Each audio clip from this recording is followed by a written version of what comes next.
Good evening, everyone. Welcome to our September 13th Committee of the Whole meeting. So everyone's here but Councillor Rodas for attendance. So we'll start off. Before we begin, I would like to respectfully acknowledge that the land we are gathered today on, the ancestral unceded territory of the Passamaquoddy people. A mover and seconder to approve the agenda of the Committee of the Whole meeting of September 13th, 2023 be approved. Councillor Eastman, Councillor Harding, any questions? All those in favor? Aye. Any opposed? Motion carried. Thank you. Any conflicts of interest this evening? Seeing none. Okay. I don't have a paper copy, so let me just try to figure out this. Oh, there's Emily. Okay, so next up we got the mass communication.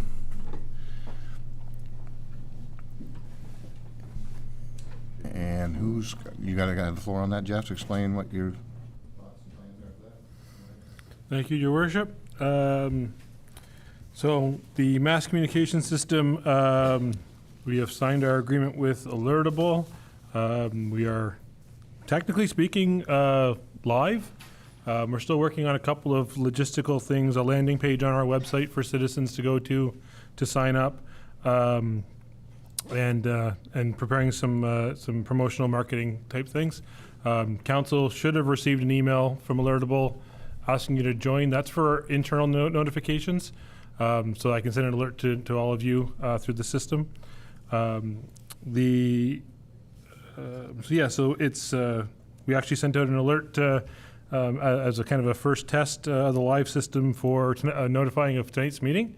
Last time I checked the stats, there was about 20 people who had signed up and into the system. So everybody that in our office that had it said the alert went out great and they got it. It also is accessible through the website. I'll just show you kind of what you can expect to see here. So this is for our area. So right now we have, it's a demonstration of the two things that have been issued. One by us, which is the Committee of the Whole meeting. It is now expired. I had it expire at 6 p.m., so it automatically has gone into non-active status. The other one is a tropical storm, which is issued by Environment Canada, and automatically flows through our system and goes to whatever element of the system that anybody has signed up for. The nice thing is, I think I may mention to the council as well, is this system goes on pretty much anything you can think of. It goes on your Alexa, it goes on your Google Home, it goes on your phone, it goes on Apple, Android. You can get it by text message. You can get it by, it will call, if you sign up and give it your phone number, it'll call your landline and read you the message. So it's wide in its breadth of delivery mechanisms, tailored to each individual. Even when you get your first alert for Committee of the Whole, it'll ask you when the alert pops up, do you want to keep getting council alerts? And if you say yes, you will. And if you say no, it won't send you those ones. So it's all very customizable to the user. So it's really been, I think it's going to roll out really well. We're going to do some stuff at I've been working with the events coordinator about doing something at the Touch a Truck event for Municipal Week, of having a table set up where people can come either get flyers about this, or if they want to hand over their phone or whatever, and we'll get them signed up for things right there.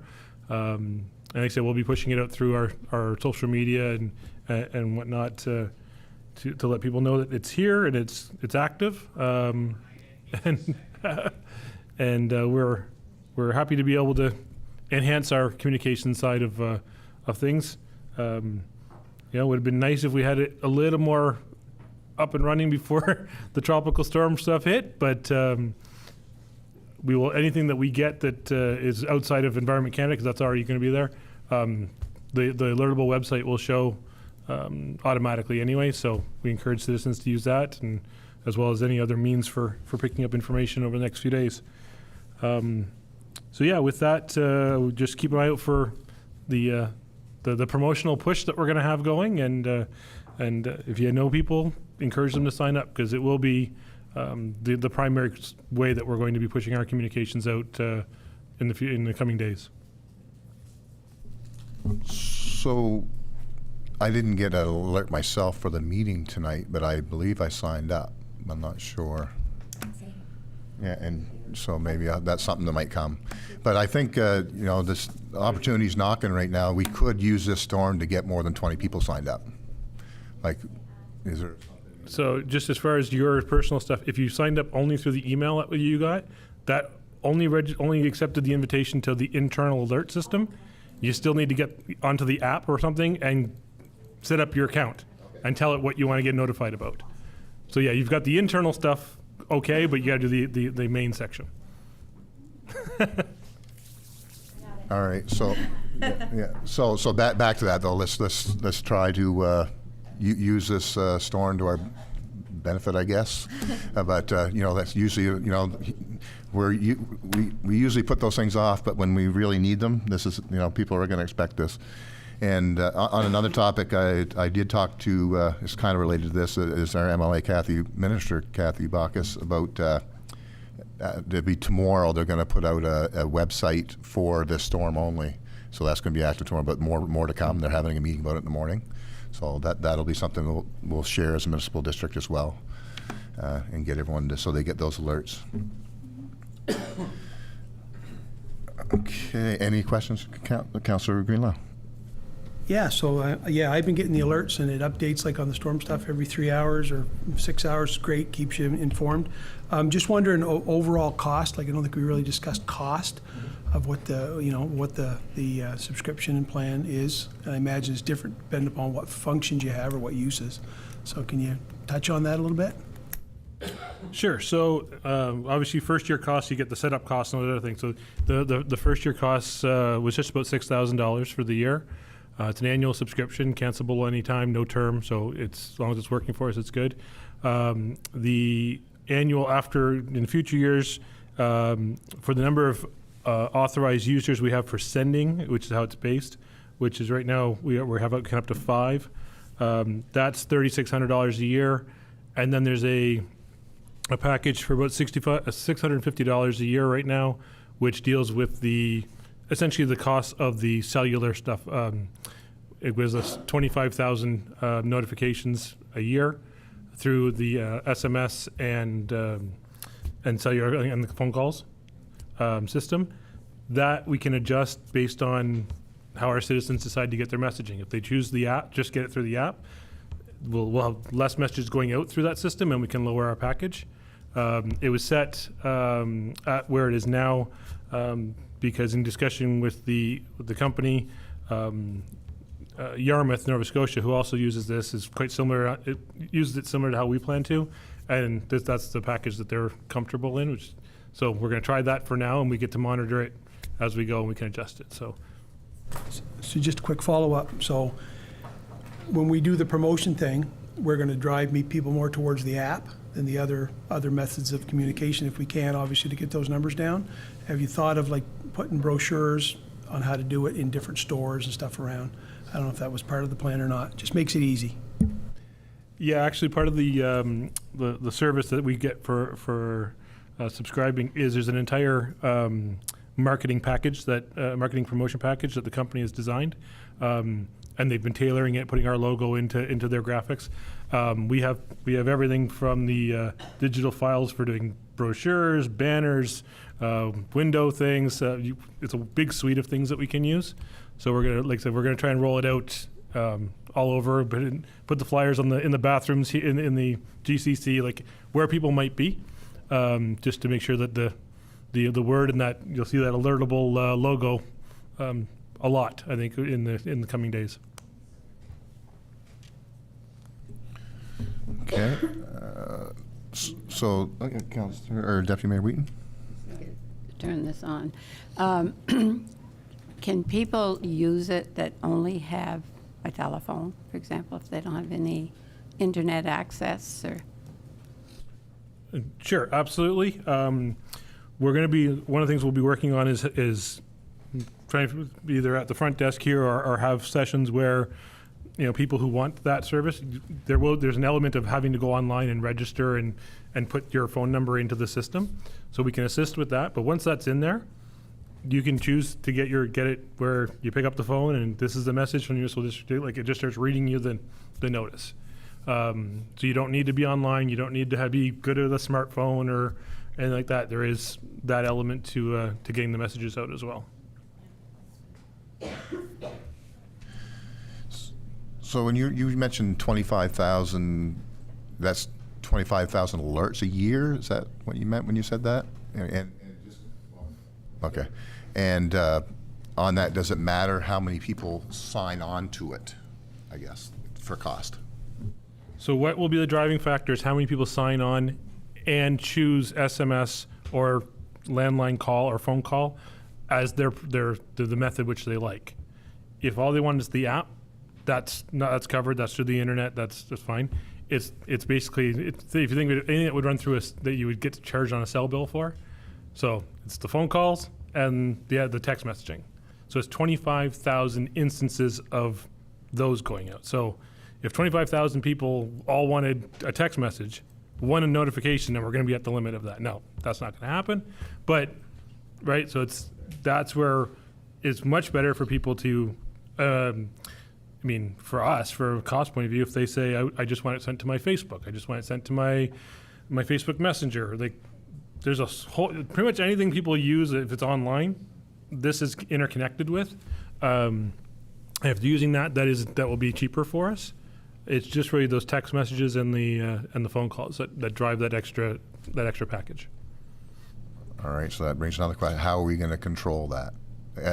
Control our taxpayers' money, I suppose, if it does get out of hand, that and the boundaries of it, as well as, I guess, people that we're servicing in our district would be the only one. They have to have a address?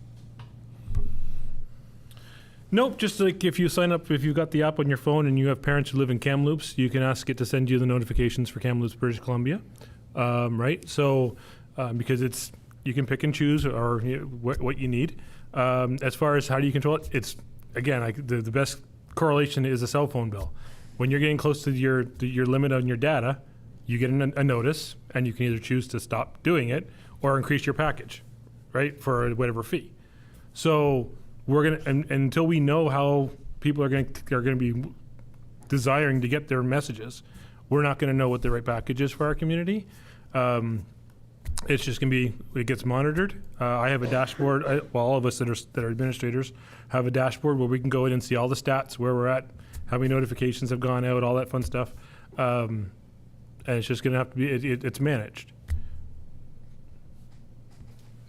So further on that cell phone, that's either a good example or a bad example, because I can what I went through with cell phones is, you get that call or that message, text message saying you've gone over your data, would you like to add more? Well, I think I did that like up to 10 times in the last few years. So it does keep increasing. So I guess we're gonna have to find out what comes into play. But the other thing is, once we start this, we just can't bow out, because we're gonna want that service. It's already in place. We're not gonna be able to stop it, so to speak, rightfully. But anyway, anyone else got any more to add to that? I think you mentioned, Jeff, what the base cost was, and then the extra package for being able to use the phones and SMS. That was a very minimal portion in comparison, right? How much, the extra package that we signed up for right now to cover that was not significant this year, was it? $650 for the year. Everybody with only a landline or no internet access can have it. I don't think that's... Okay, so that one. Yeah. Okay. It's not overly significant. Thank you, Jeff, for clarifying. Oh, I'm already green. Councilor Rodas.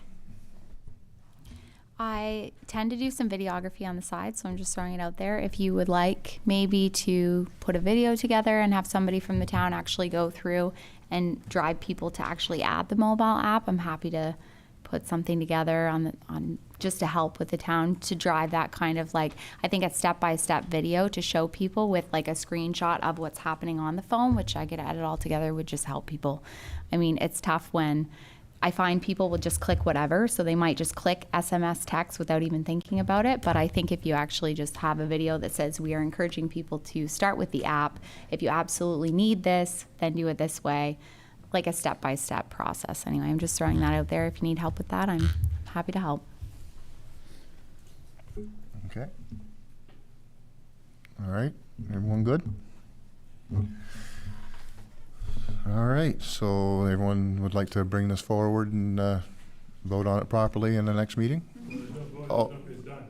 Oh. You can use that? Oh, that's right, we are, yeah, obviously, if I signed, I almost signed up for it, so that's right too. My apologies, sorry. All right. So there's the download on it, and yes, you guys can all work together on that. All right. Now going on to new business. Service line warranties.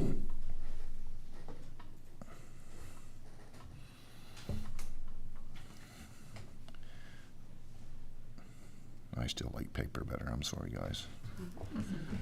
Yeah. Okay, so this, do you want to give a quick description of that as well, Jeff, before council's questions and comments? So this was just brought to my attention through my membership and involvement with the Canadian Association of Municipal Administrators. It's actually an insurance program for citizens. If we sign on to it, like no cost to the municipality for us to sign on to it, that allows them, citizens, to have an insurance policy for breaks in the service line. So the portion that is beyond the municipal infrastructure between the curb stop and the house, that it can be expensive to fix. The proposal is basically that you can have that cover insured and covered for damage and breaks. I can't say that I know a ton about the program other than what's in the letter. So it's only here to see if it's something council wishes to explore. We can set up a call or a meeting with these folks, get more details, and bring it to council. But as I say, it's according to the letter, it's no cost to the municipality, and it would be an optional service for residents to cover what can be a very expensive situation when it arises. So. Yeah, it seems pretty straightforward, but just the biggest thing is it is outside only. But Council Wright? Yes, I did take the liberty of going onto their website, and it is, they are operating in Canada, have a division in Canada, but they are U.S. based, although lots of things are, so it's not pointing fingers. I also just want to point out that we would be doing a disservice if we didn't let our citizens know that this coverage is also available on most home insurance policies, and limits anywhere from $10,000 to $30,000. Now, mind you, if you put it through on your home insurance, it is a home insurance claim, whereas under a program like this, it isn't. But we just would want to make sure people aren't buying into something that they may already have on their policy. So we just have to make that part of the education program and cost comparison, so that they know it's available elsewhere as well, and don't feel like this is the only option. Good point. Any other questions or comments of council?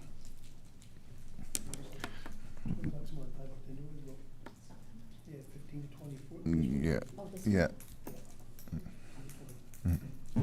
Okay. No further comments? Are we all interested in moving this forward? Okay, all right. Okay. Yeah, well, give them the offer, and they want to use it, I guess they can use it. Yeah. Yep. Yeah, we'll do some more exploring. Yeah, okay. What the details are. Floor is yours, Councilor Greenlaw.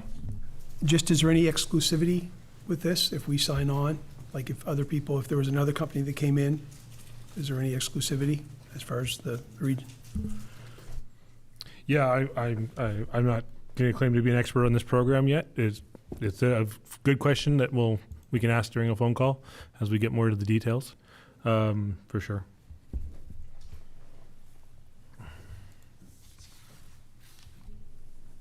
Okay. We'll move on to water and wastewater.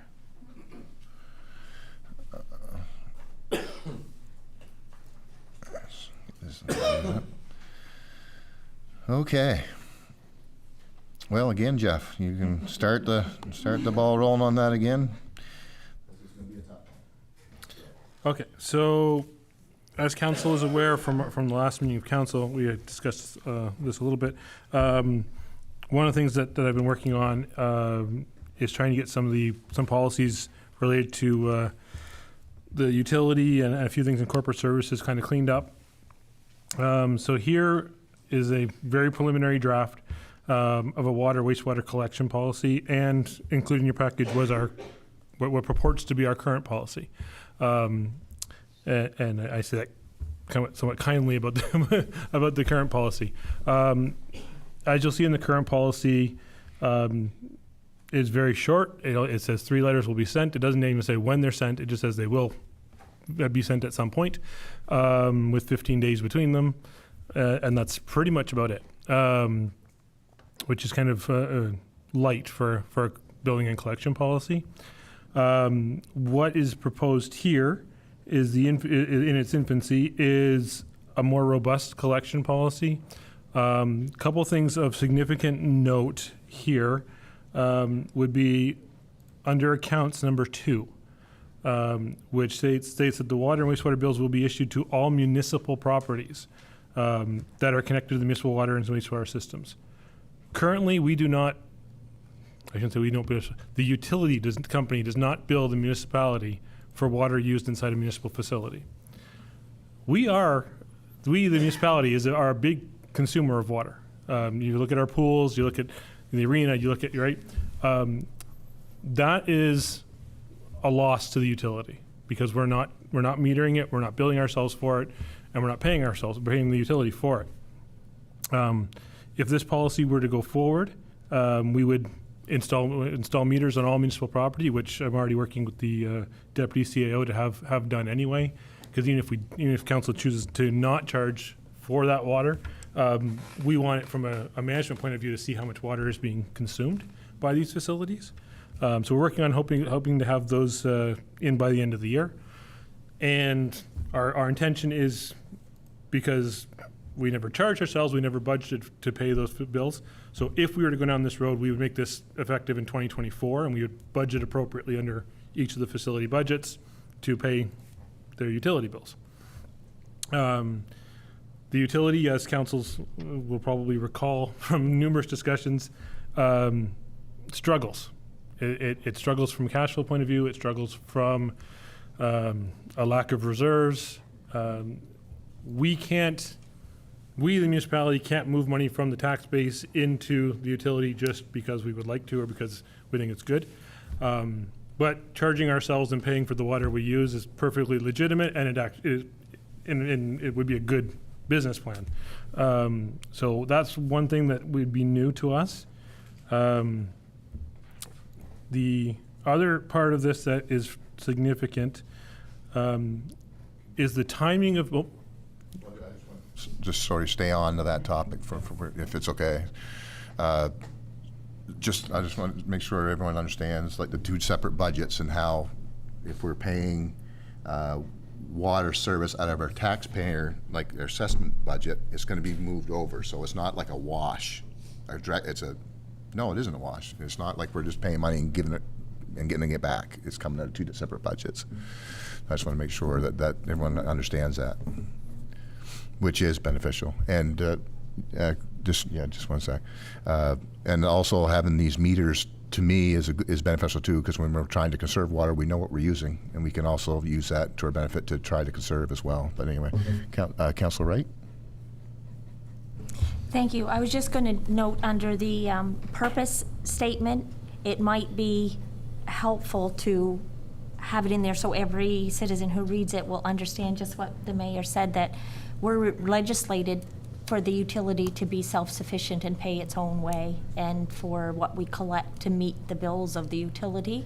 So that might help people to understand why there has to be a very set procedure for how how the billing is done, because we're legislated to have it pay for itself, and if it's not doing that because we're not collecting properly, then that can create a problem. So it was just my thought when I read it through, and I made a note on it that might be helpful to note.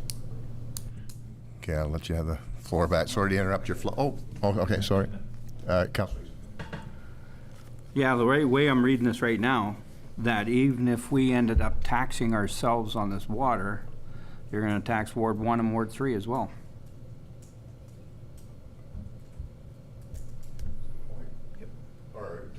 Or not?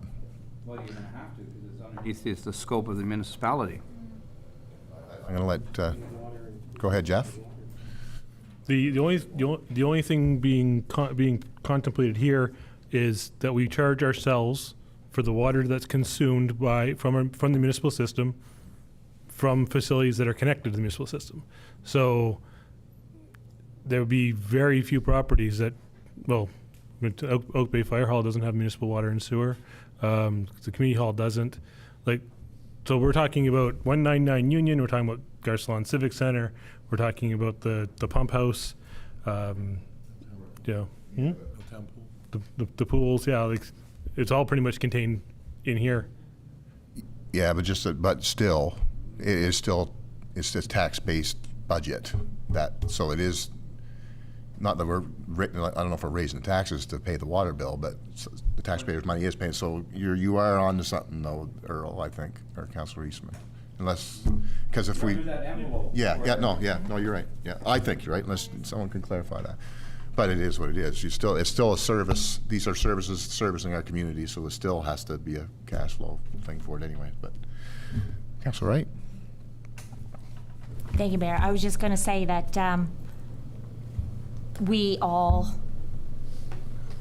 I, as someone who lives outside what used to be the town of St. Stephen, I still use the water here when the kids come to swim or when I go for a walk on the trail and need to come in. So it would just be a usage base. So our citizens of all of our wards are able to use these facilities and use the washroom or use the water fountain. And so that needs to be taken into consideration too, because they are facilities for the entire municipal district now. Jeff, go. Sorry, I just cut your back. Sorry, go ahead, Jeff. Yeah. Yes, it's what we've been historically. What we've been doing is underrepresenting the costs of operating these facilities. Water is no different than the power bill. We just haven't been. We've been getting away from getting water for free in these facilities.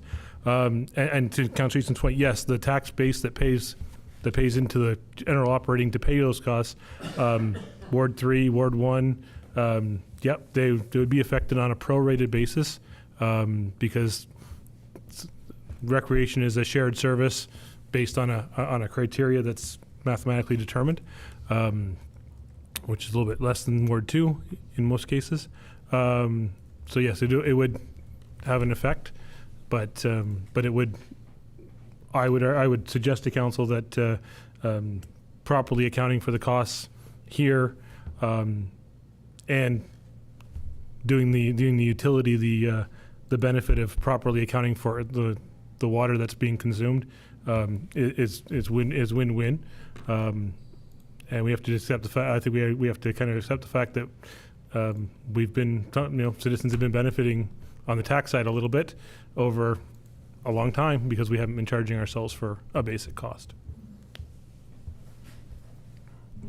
Okay. Councillor Harding. Thank you, Worship. As I look this over, I think this is a really good policy. Kudos to you, Jeff. I think that we talked about this before the new council came in. I know we did. But the only thing that I would say, if it's going to be voted on at the end of the month, and if it does go through, that we should probably start the 1st of December and put it in the paper, I don't know, the Courier perhaps, or on all our media posts, that this is going to happen, because this will be a big, big difference for people who are not paying their water bills at this time. Thank you, Your Worship. That's Jeff. Thank you. Yeah, actually, I was gonna get to that when we talked a little bit lower in the document, because one of the other key issue here is that under the disconnection notice program and the billing timing, you'll notice that that's really been tightened up.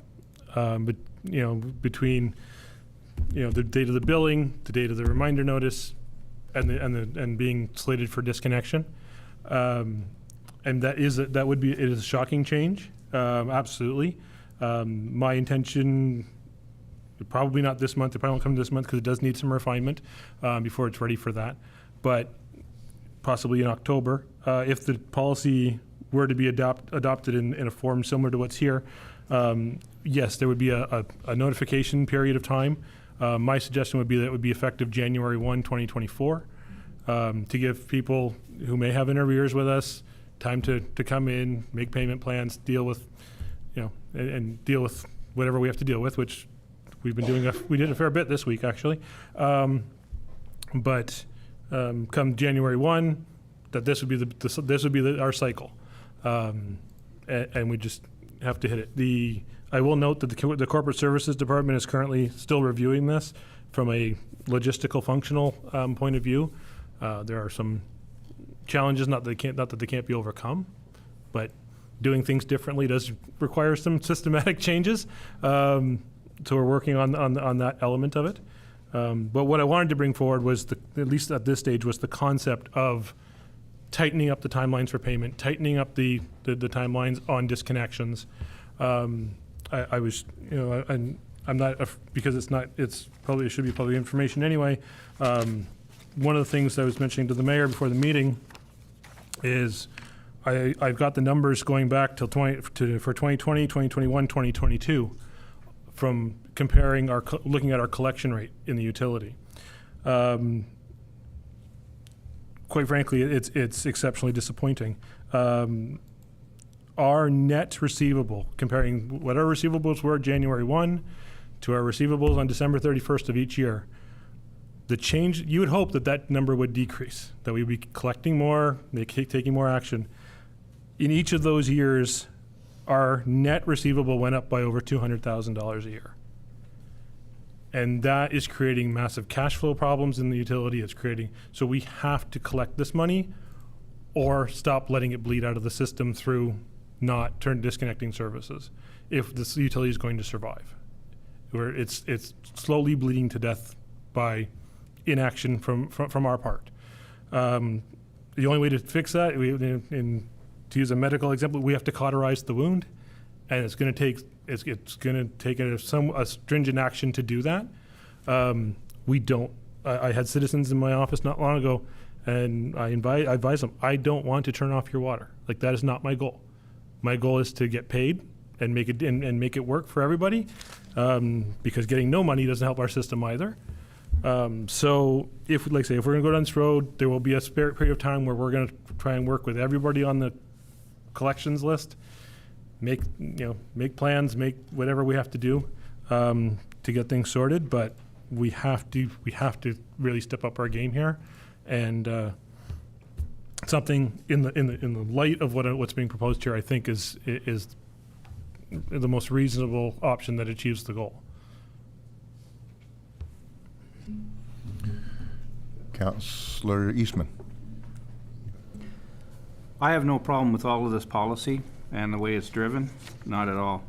The only thing that I would like to recommend and suggest to my councillors here, that we wait until we get all these meters on the municipal property, take a year to get an average of what we are on our intake, and then look at this for 2025 budget on that end of it. Not the document itself, but on that end itself. Because we have no idea how much the municipality is using. Do you want to comment on that, Jeff, or just?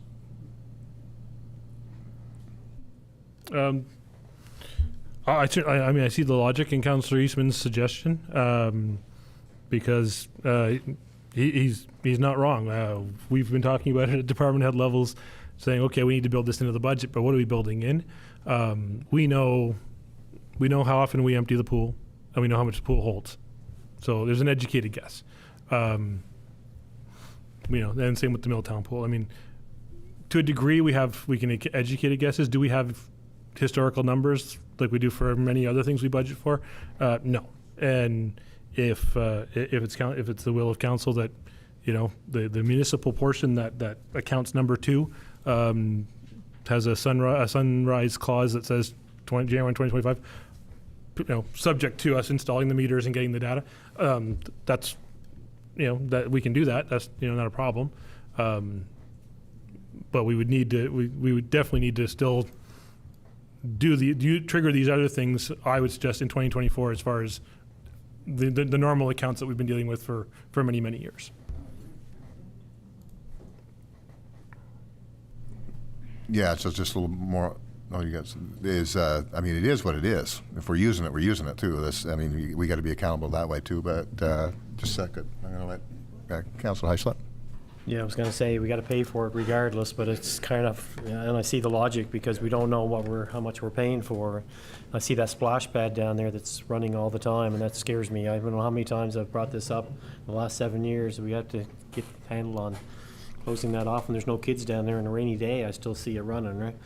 I'm just curious on the disconnection notice here, and this is just probably just a curious question there. And it said it was going to be turned off at the curb stop service post if it is accessible and operable. What happens if it's not accessible or operable? How do you turn it off? You just have to repair it and turn it off, or dig it up, or how many of those are we doing? Do we know whether it's operable or not? No, I don't know about the. I think in most cases it would be that it's operable and it can be turned off. I think the reason that I used the wording there that I did is because there's specific timelines in here about when something happens. So if the guys show up to turn the valve doesn't work. When we create the work order in our work order system, and we start pulling why things weren't done according to their timelines, this gives it a clause in there that says, went to the site, it was not operable, requires repair, then there may be a lag between the two. So it's kind of that little bit of flexibility in the policy so that, quite frankly, our guys know that, if they don't have to panic if they find something that needs to be dealt with, right? Because I know our crew knows when we put hard timelines into documents, at least from my office, I expect those timelines to be met. And so this way, it's like, tell me it wasn't operable, that buys you a little bit of time. Yes, we would have to fix it regardless if it's not operable, but. Councilor Greenlaw? Yeah, I just, back to the point of the water consumption. I think a ballpark, I think you guys can estimate something. At least we know what we're dealing with. We'd be inside the ballpark and say, this is the effect it's going to be on the main part of the budget. So I think we could probably move forward if we had something like that. I don't know if we need exact numbers, but, we'd be able to get close enough that at least we would know it was a major or minor impact if we go that way. Like, for example, it's going to be a cent on the tax rate, something like that. Okay. Any other questions or comments of council on water policy? Yeah, you certainly can, yeah. Just contemplating the municipal properties portion. So I think in the short term, we install the meters. I've already requested from the department to do that, so we can have the data. These things right now, there's nothing that would stop these things from being concurrent, going ahead, moving forward concurrently. Especially since keeping in mind that if the policy were to be adopted, and we started doing some measurements or we started doing our calculations and we're looking at budget, if it's untenable, council could, by a simple resolution, because you can amend a policy by resolution, you could put a stay on that accounts at one meeting, right? As soon as you got the numbers and you looked at the budget, and you could make that policy decision in one meeting, put a stay on accounts number 2 until 2025, right? So things can move forward and still, Councillor Eastman's suggestion, but we may get surprised by the number. can still be a factor without, like, a bylaw doesn't, you need many readings. A resolution change would stall that at one meeting. So just a thought that these things can move ahead, and if something changes or something surprises us, you guys can step in and say, yep, do everything except clause 2 and that one comes into effect in 25. If that makes sense, Councillor Eastman. Okay.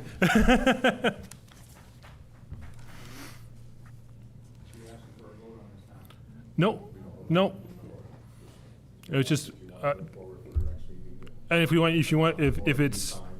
it's meeting what council believes to be in the best interest of the corporation, we'll continue to refine it. We'll continue to, we got citations that aren't quite right. We've got a few things that we need to tweak. I've got to talk to corporate services about the logistics of delivering on these tight timelines and how we're going to do that.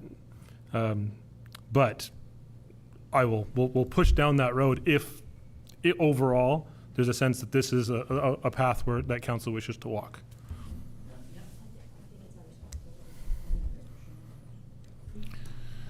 Okay, just thinking quickly on this, I definitely get what you're saying about not getting a big surprise, but again, I would go back to the consistency on how we do things, and if we're using it, we should be paying for it.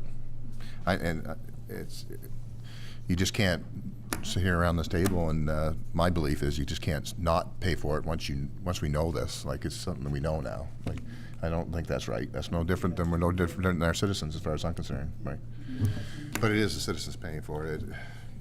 Yeah. So it's just something that we'll dig into a little more further and come back with something. No, Councilor Rodas? I was wondering too, I think it would be really great if the town just put out a quick infographic for those who really haven't paid for months and months and months, like how to pay. So this is how you pay online, this is how you pay in person. If you can't pay, this is who you come talk to. Come to the town, this is our address. Just a quick infographic just to remind people all of the options, so that way you don't get that whole collection thing where they say, well, I didn't know how to pay online, or you've given them the information, they have the right routes to go. I think they're going to get the info package when they get the alert that the water's going to get turned off. That's sad reality, but yeah, go ahead, Councilor Greenlaw. Just assuming that the that the bylaw, or the the municipal bylaw have to be adjusted some too on this, the wastewater one, to align. Yeah. Oh, sorry. Yes. Yes, I mean, obviously this, we have to cross-reference it against the water and sewer bylaw, which is in drastic need of an overhaul in and of itself. We've known that prior to this council. It just hadn't quite gotten to the top of the list. So everything has to be, like I say, as we do these cleanups, it's either change the policy or change the bylaw to make sure the policy is congruent, one or the other. And it would come basically as a package. The nice thing with this, again, with the recommendation that this be January 1, 2024, is we can adopt it, then we can go through the multiple readings of the bylaw over the next few months, and then everything would come into effect at the same time. So, there's lots of moving pieces, but just want to make sure we are in line with council's desire of where we were going before we expended more resources on moving to the next steps of the draftings. And that basically follows suit for most of these things we're discussing tonight. Is these are just they're working documents. They're just opening up the door to what direction we want to go to, and then they're going to put their efforts in. Okay, so are we good on water and wastewater? Okay, moving on. Purchasing card policy. And go ahead, Jeff. Okay, purchasing card policy has been on the list to do since my arrival here some 6 years ago. The reason you don't have a current version to look at is we don't have a current version, which is kind of discouraging from an administrative point of view, actually. We hand out purchasing cards to a number of staff. We've recently expanded the number of staff and the amount of credit we have with essentially very little controls. So what I've done here is made a first stab at creating a policy that sets limits and holds account holders accountable, Also has the built-in mechanisms for changing someone's authority or taking their card away. Like, it's trying to build an accountability structure around the use of what is essentially taxpayer money that doesn't go through a tendering process. So it is these credit cards are a weak point in the control system to a degree. We want to have overlay a system of control and accountability over it. This, much like the water and sewer bylaw and the collection policy, this will have to be read in conjunction with the procurement bylaw, which is in a draft state on my EA's desk as we are doing some refinement on it. So there will be two pieces to this puzzle as well, because our current procurement policy is also need an overhaul. So again, this is an idea that will make sure that we're going down the right road and that you're comfortable. Obviously, if there's any red flags for council, we're happy to note those and work on them.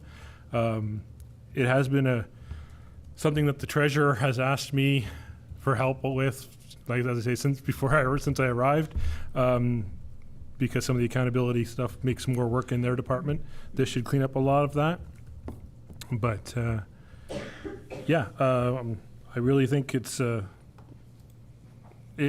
right road to walk, but it's here for committee to comment on and provide insight for us to take away and keep working.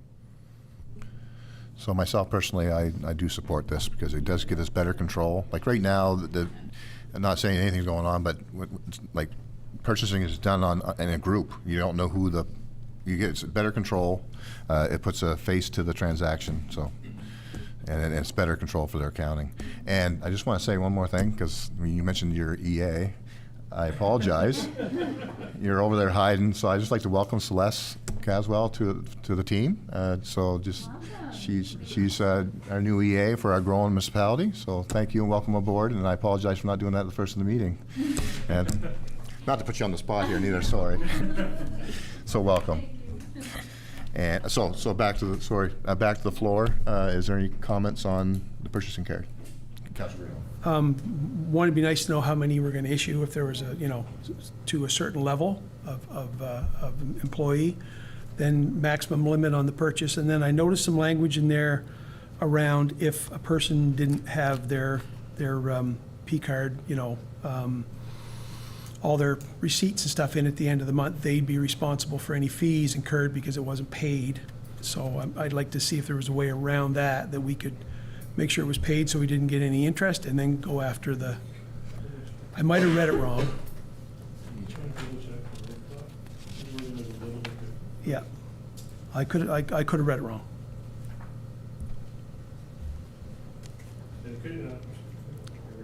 It could be an issue with the drafting. I'm not finding it right off the top, Councillor Greenlaw. I believe, if I remember the original intent, it was that the cardholder's department would be responsible for those fees, because not necessarily the cardholder, unless there was some kind of negligence, but if we incurred interest charges, that department would have to eat those, not just the general account. So I'm trying to get away from anybody eating it as far as Well. taxpayers' dollars, right? It'd be nice if we could, make sure the payment's made so that we don't gain interest, but then hold the department or person accountable for those particular things. I'll just make a suggestion. When we're doing performance reviews on staff, that could be one of your performance reviews that you do. Make sure you put your receipts in. That's normal practice. But anyway, go ahead, Jeff. And now I understand where you're coming from, Councillor Greenlaw. The current system that we have inside our corporate services department, they do pay all the bills on time, so there is no interest charged. And sometimes we have to hunt and search for receipts and whatever. So now I understand where you're coming from. Yeah, we don't incur those kind of charges usually. Very, very rarely, and if there's a mistake somewhere. But the system automatically pays it on the by the due date. Yeah. Okay. All right. Any more questions from council on purchasing card policy? Councilor Wright? Thank you. I just had one question. I noticed it specifically mentioned a company name and phone number. Is that's who the purchasing cards are with? Yeah. It says Wells Fargo commercial card expense reporting and, From a template. Yeah. perfect. We'll catch that on the redraft. Thank you. And just your worship, to Councillor Greenlaw's comment about how many cards and the limits. So what council did was they passed their resolution. We have $50,000 globally for the corporation. And then inside the resolution, council has basically tasked myself and the treasurer to distribute those cards. I don't have the list in front of me. There's 7, I believe, now. There's myself, the directors, myself, Mr. Sumner, and Mr. Morton have cards. The events coordinator has a card. There's a couple in, Mr. Beach has a card for day-to-day on the ground, much smaller limit than others. So we have a few different levels of authorities at a few different levels in the organization. And the largest balance actually sits on my card for 2 reasons. One, for instance, we have a UMNB conference coming up. I will be paying for all but one of your hotel rooms on my card, so I needed a big limit. The other thing is, and we mentioned this when we asked for the limit increase, is we were having a problem with our global limit. We kept triggering and it would lock down all of our cards. The bigger limit being on my card allows me to make sure that there's always a very healthy buffer on the global limit, because my card does not get used on a day-to-day basis. So it created that safety net as far as the cards getting locked down, and your worship not being able to get a simple lunch when you're meeting with somebody.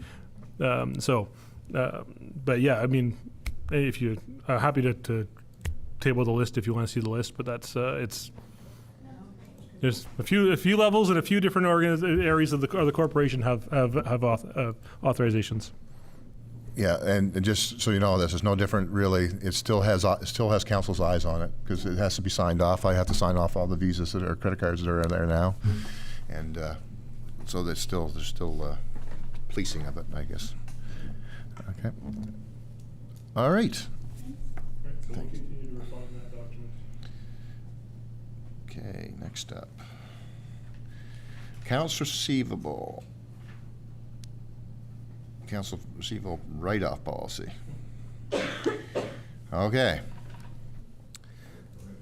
Okay. Another policy that we don't have a current existing, which is kind of shocking, actually. And it's one of the reasons, to a degree, that our receivables in our utility and other parts of our corporation have grown the way they have.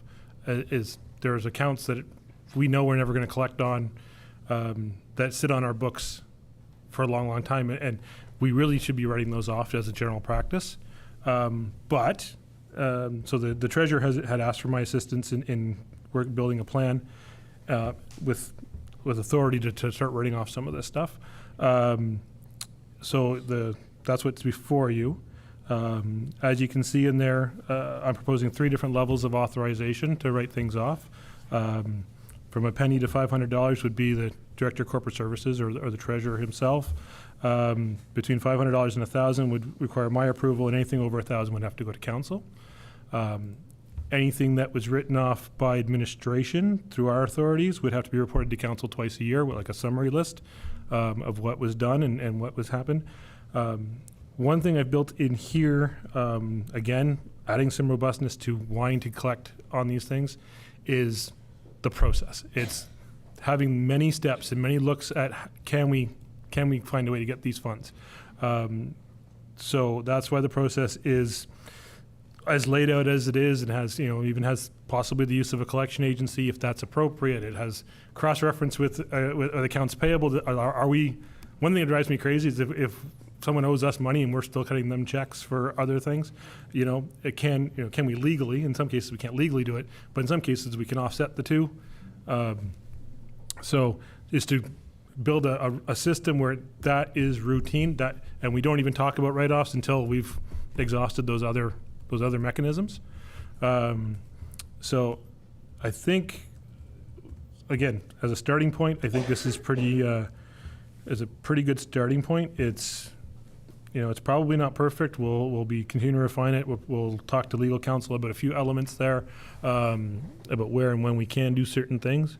But it's here for first look, and for you to understand that, we need to do this. We need to look at our trial balances. We need to be on top of this, because this is where things start getting out of hand and get away from us, and trying to tighten up the system here.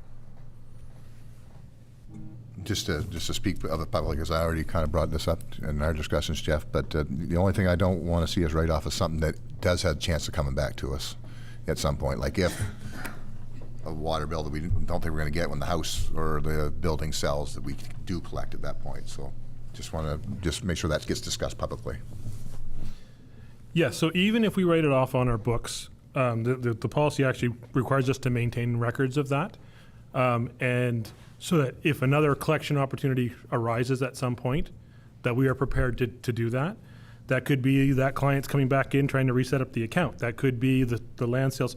As far as land sales, when it comes to especially with water and utility, we have an automatic lien in legislation. When they sell that land, we get paid. If they sell it by tax sale, we don't. Right? Unless they sold it for a big profit at tax sale, and then there's enough money that we end up getting there eventually, perhaps. Most of the time, a lot of stuff that's in our books right now that is like that is tax sale accounts that we're never going to collect on, that should be written off and put into the bad debt file. And if that person comes back, we go, yeah, sure, we'll hook up your account once you pay for this one.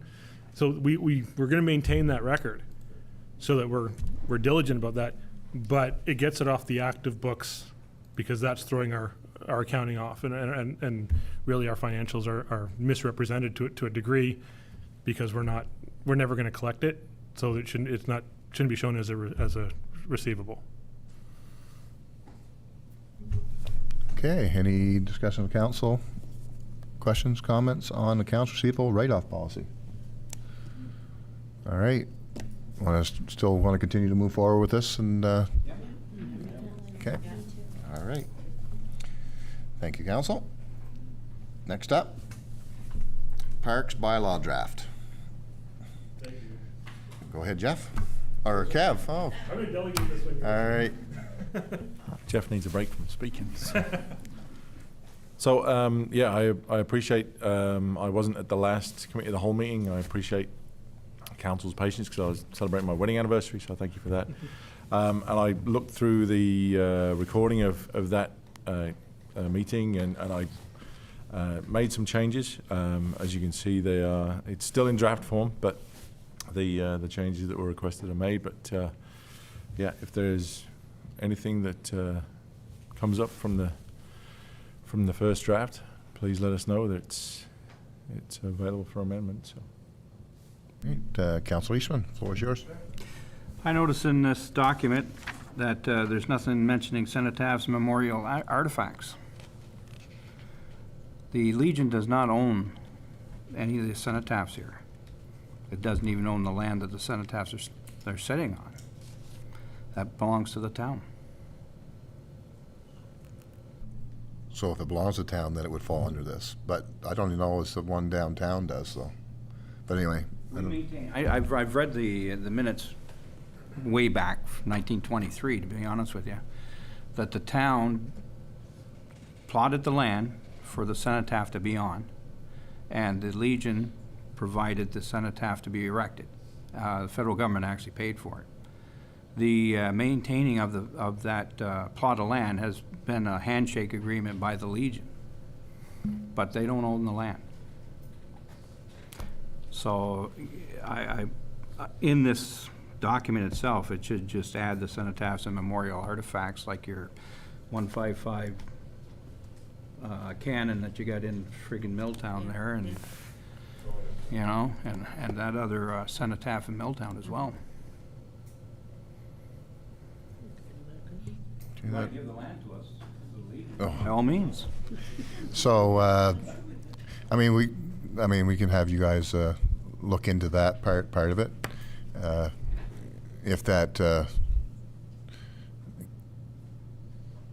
let's just give them a second there. They're doing some homework there.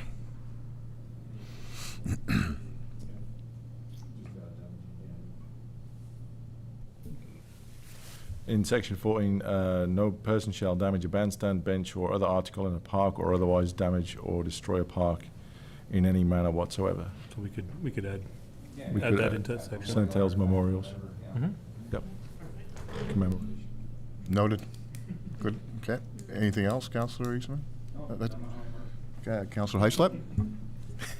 Also noticed in here, when I was just kind of caught my eye, because I spend a lot of time up in the Milltown tennis courts there, and a couple incidents happened up there. You have something on the Liquor Control Act. What about smoking and other substances? Yeah, the liquor control is number 10. I don't see anything unless I've read through it again here now tonight. I don't see anything on any other substances, or because I think smoking is not permitted in. Jeff? Yeah, the reason that we specifically mentioned Liquor Control Act is because we do have the authority to permit an event with alcohol at it, right? Assuming we get the right insurance and stuff like that, we don't get to override those other pieces. Like we can't override the laws about cannabis, say, for instance, right? So that's the reason that the Liquor Control Act is here. It's like you can't have it unless we've been authorized. So like the Smoke-Free Places Act, we don't give an exempt. We don't have the authority to give an exemption to. So. So. Realize that, though? I mean, I know I'm up there all the time, and I know what happens in the bandstand up in Milltown. So I just want to see some kind of restriction. If they don't seem to realize that that is a law or is not allowed, I don't know. I don't know how to get that across to them. I'm just suggestion. That's all. It doesn't hurt to if council wishes to have a couple things like that cited. We can cite those legislations. So. Like a lump thing saying, and any other regulations as as per whatever, smoking and drug use or whatever, right? Take a look at it. Yeah. Yeah. Thanks, Councillor Heislip. Councillor Wright? I do have, and thank you, Kevin. I did note the changes. The public gathering thing still confuses me a little bit. I see the definition that's been added, what that means, and then under the general topic number 6, no person shall hold a public gathering or meeting in a park unless authorized by the CAO or their designate. So, for example, and I'm not trying to nitpick. I'm just trying to make sure that we're not getting too. So, for example, sometimes when I'm walking the trail, there's a group of people with their dogs on leash, and they're obviously like teaching them all the same tricks or something like that. So it's somebody that's organized it, maybe not getting any money for it, but maybe even just a group of friends with dog lovers getting together. That would technically fall under public gathering, so they wouldn't be allowed to do that. Or if I had like extended family home and wanted to get my family and friends to just go have a picnic because the weather's good, I couldn't go do that at a park because that's a public gathering. So I guess I just am wondering if that's really how restrictive that would be, that if that's considered a public gathering, you couldn't do it without permission.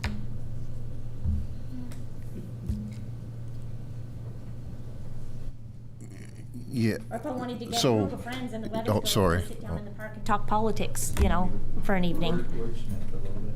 Yeah, I mean, I know what we're trying to accomplish know here. what we're trying to is accomplish, too. There's Yeah. no, there's two things. Like, there's been incidences where, let's say we wanted to have a big gathering tonight, and you and I and 40 people decided to do it, but we didn't let anyone know.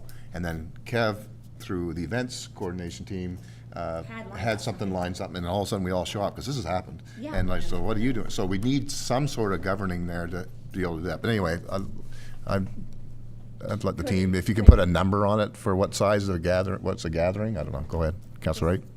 Thank you, Mayor. Just a suggestion might be that if there is a conflict, the one that was planned and run through the office takes precedence, and we'll have the right to the space. You know, because parks are for use. If someone wants to just get together and do something, that's what our parks are for. And we don't want it to make it so narrow that everybody can't do anything without calling the town hall, right? So I'm just trying to say that I still think that despite the positive increase in wording and description, that maybe we're still making a little restrictive, or that if somebody, you know, that's an enforcer, so to speak, maybe just didn't like me and used that to get me out of the park in my family. You know what I'm saying? Like, it just, I just want to be sure we're not leaving it so that it could be abused. That's all. Thank you. Okay, is there any comment? No, I see you. I just want to know if there's any continuation on that. No? Okay, Councilor Eastman? I think on the first page, if you actually put out what a public gathering is, then it's there. In the definitions. Very top of the second page. Okay, yep, I've seen, sorry.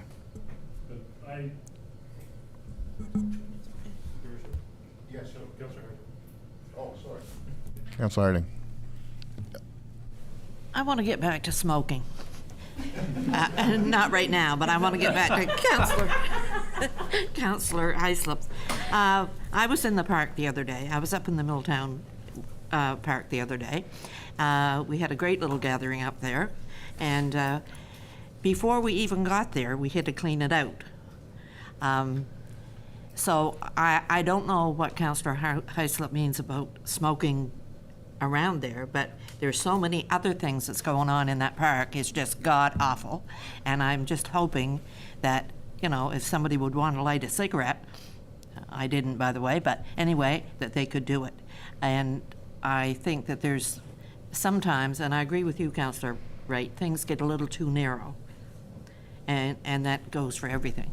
But I think if we're going to really look at that Milltown Park, we better look at what's going on there day in and day out. Thank you. Thank you, Councilor Harding. Councilor Rodas? I actually agree with Councilor Wright. I think sometimes people need to be able to use parks to just kind of express some frustration that's out there, and I'm actually not opposed to that. I think it's actually a fair compromise. I mean, freedom of speech is important, and people sometimes need to get out and gather sometimes to also express how they're feeling about certain things. So I like the idea of just running it through the municipality to let us know, just in case something is planned. Like if we were in the middle of Chocolate Fest and there was an organization gathering downtown in Chocolate Park and there was actually, you know, a fun run booked that day, we obviously don't want it to. I think as long as it's not preventing our municipal events from happening, then it's fair. And the only other thing I worry about is when you get into the weeds a bit, like, this is a wonderful policy, but we have a bylaw enforcement officer who works 20 hours a week. And if we start to look at smoking and drinking and people camping and organizations, and like, how are we even enforcing these things? You know, is if we're looking at banning smoking, I mean, if we're allowing smoking of cigarettes, but not allowing smoking of meth, like, we need to also look at all of those things. There are lots of different ways that people use substances, so we have to be careful about the way we word all of this, and also look at our capacity to actually deal with the issues that come at us. I mean, how are we going to regulate four-wheelers? Like, we can't even regulate that on Union Street right now. So if we have like a motorized bike and somebody calls our bylaw enforcement and says, there's been somebody on a dirt bike in Elm Park, like, how is that actually even enforced? It's just a tough thing, I find. So yeah, actually Jeff and I did talk about the cost. There is a cost to this too, because as we are growing and adding more rules and regulations, you do have to police it. So that's something that council will have to discuss further in the future once these things start rolling. But there's some of those laws aren't our laws that you're talking about too. So anyway, I'm looking at this. I think it's after you're saying it, I don't think you're going to have an issue with what's worded here, to be honest. Like, it's all on how we do it. But go ahead, Jeff. At least on the public gathering definition, I was just scribbling some notes to my colleague. I think we found a wording that will likely satisfy. But we'll work on it before it comes back. But I think there is a slight wordsmithing that I've come up with that will make things clear and not discourage people from using the parks in groups of more than 4 or whatever. So I think we got it, but we'll take a fresh look at it in the morning. But leave it with us. We hear you. And just keep in mind, just because you might have to mention that you're having together, no one's going to say no. Like it's not, it's anyway. It's just we need this policy in place for the other issues that we're having. Is what our goal is, right? Anyway. Yeah, but no person shall hold is pretty narrow. Yeah. Oh yeah. No. So. Yeah. Without asking. That's I without know. permission. Yeah. That is rather narrow. Yeah.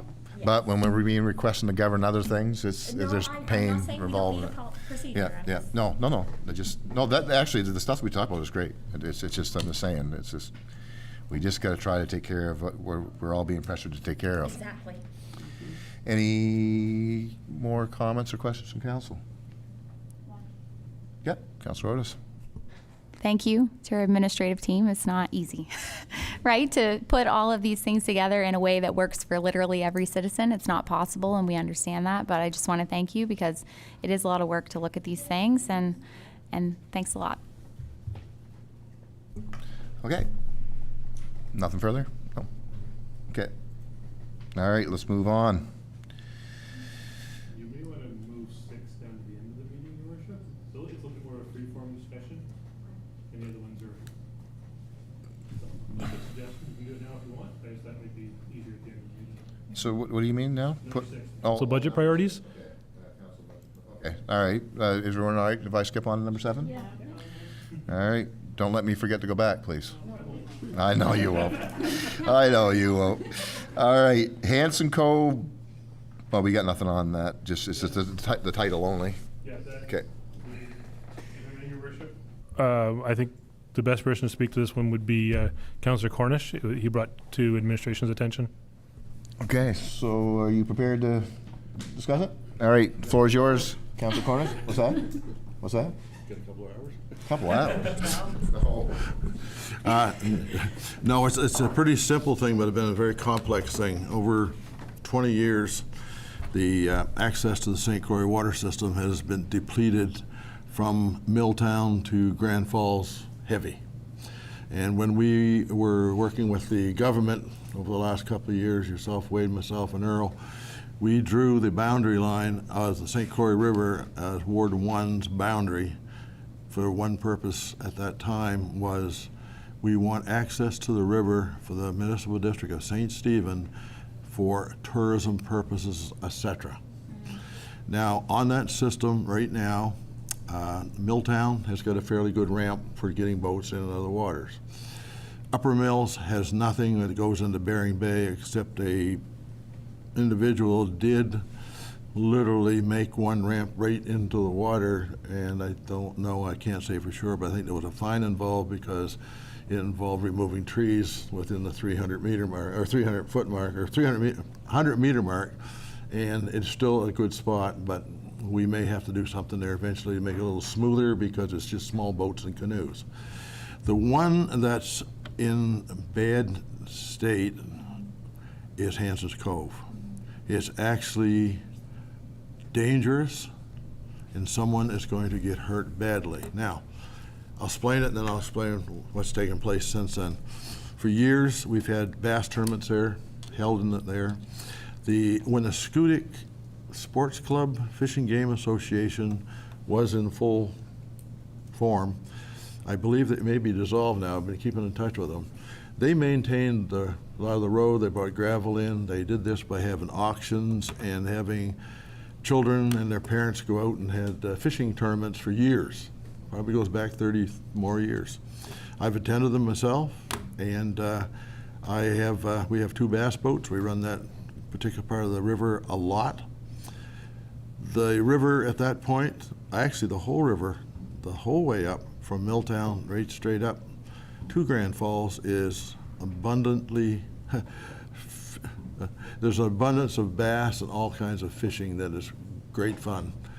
Lack of access in here, to get into Hanson's Cove now would probably require at least a four-wheel drive truck. The road has a steep incline for about maybe 500-600 feet, and it needs work badly, and the DIT, as it's called, has done nothing with it. They don't appear to be interested in it.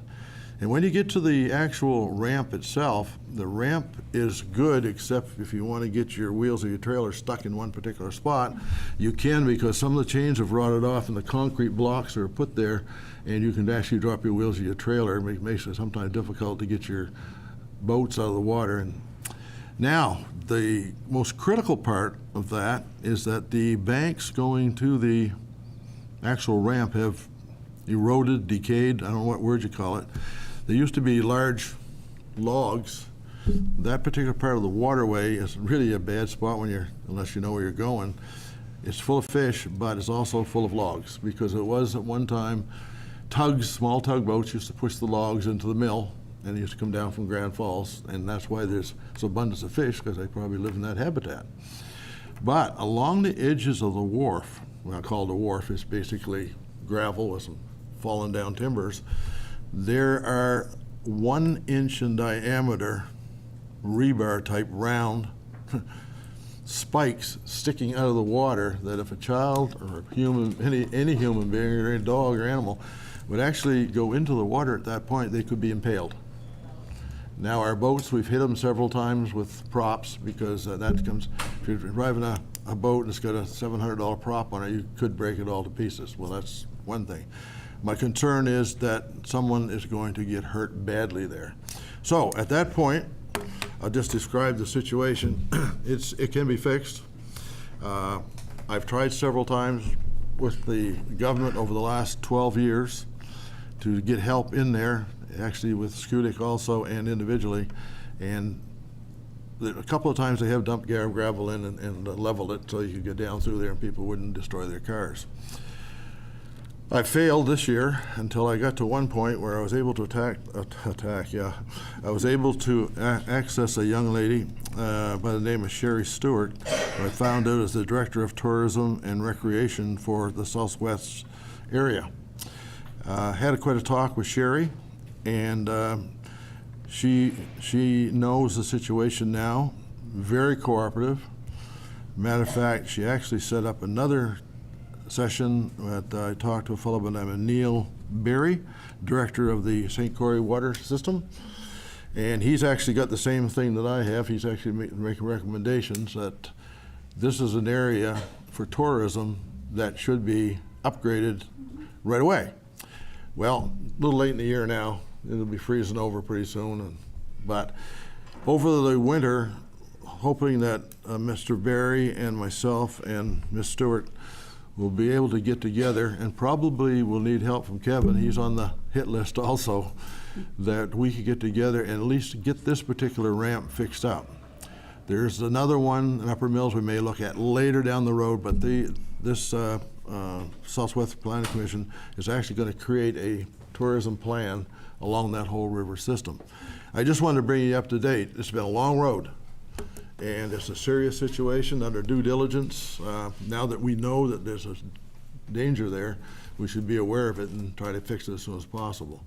So anyway, I believe that myself and probably Kevin, I've talked to Kevin, and Neil Berry and Sherry will have more conversations over the winter and see that we can get together. Now, the roadblock that we feel might be, the roadblock would be getting DTI, I guess that's the right one, government involved with it and taking responsibility for keeping that road maintained, because it's going to need some ditching, it's going to need some culvert sections put in, it's going to need some gravel and probably some grading.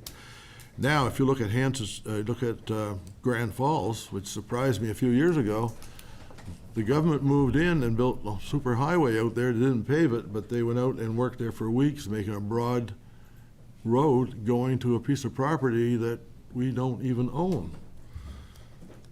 Pulp and Paper Company in Maine, Domtar, actually owns the property, and why we build a full-fledged road to it, I have no idea why.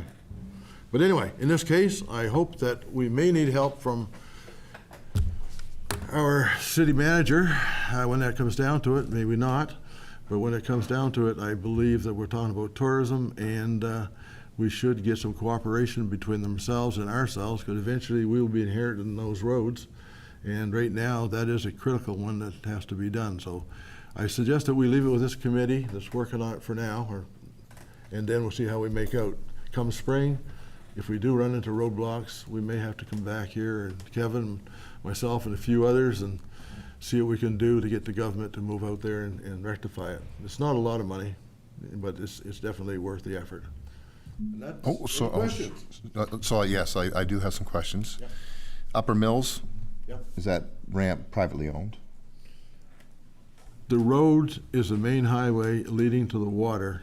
The ramp is not privately owned, in my opinion, because all highways that lead to the water are public highway. It just happened to be there for the last many years. This place for the boat. Okay, so let's, But- all right. I lost it. Jeff has some answers, sorry. Okay, go ahead, Jeff. Yeah, when the matter came to our attention, we actually took a quick look at the registered owners, and I was going to say the one player that you're missing in your list is Department of Natural Resources. Department of Natural Resources owns the ramp. DTI owns the road all the way up to the ramp. So the actual infrastructure that you're looking at having fixed is Department of Natural Resources. So they're going to need to be the main player. This council could very well decide to put some political pressure for sure, but it's DNR's land, and they should be the ones that everybody's got kind of in the sights as far as who should be undertaking the work to correct the problem. So can maybe we get a letter put together from council and put some pressure on them and talk about the safety aspect of it as well?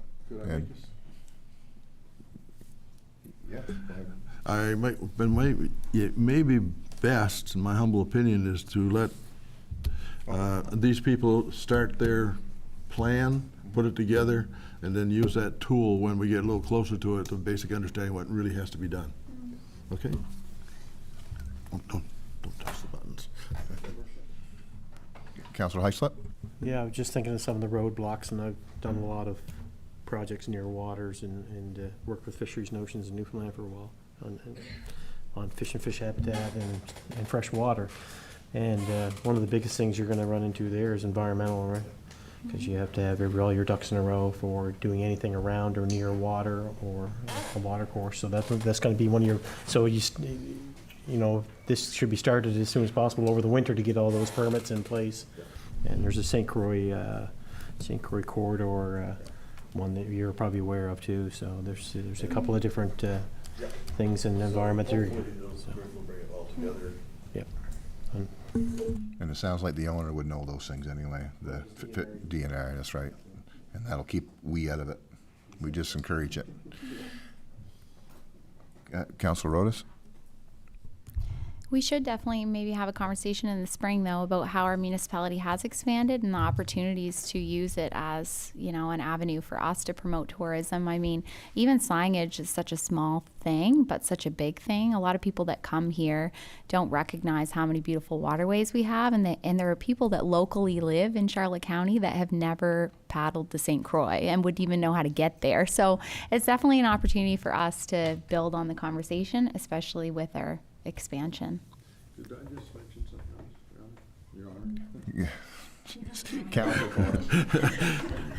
Thank you, Mr. Mayor. Just one thing while we're on tourism, something I noticed over the summer, and I just cannot believe that the building even is vacant. Matter of fact, yesterday was the latest encounter I had with two ladies from Kentucky pulled into our information center and looked at the sign and looked around. So I walked over to them and I said, "Excuse me," I said, "are you looking for information?" I said, "What's your problem?" She says, "Isn't this an information center?" I said, "I'm not sure what it is." I said, "I've been sitting here for several years, says information on it, and a couple of question marks." I think question mark pretty well describes it. But anybody goes in, and I've seen several people this year go up to the door, look at it, and start looking around, and some of them I've helped. And all they wanted to know was, how do I get to Grand Manan? Well, someone who was in that building, they said, you should say, why don't you take a drive down St. Stephen? All right, so anyway, on that point, I think in our tourism studies and stuff, we better take a look at that building, if not, use it for a council chamber. So let's get back to the agenda. That is definitely duly noted. And I didn't have the thing. Anyway, so any more discussion on the Hanson Cove? All right, thank you, Councilor Corners, for bringing that to our attention and following through with the other departments and pushing that agenda. Thank you. Okay, minimum maintenance.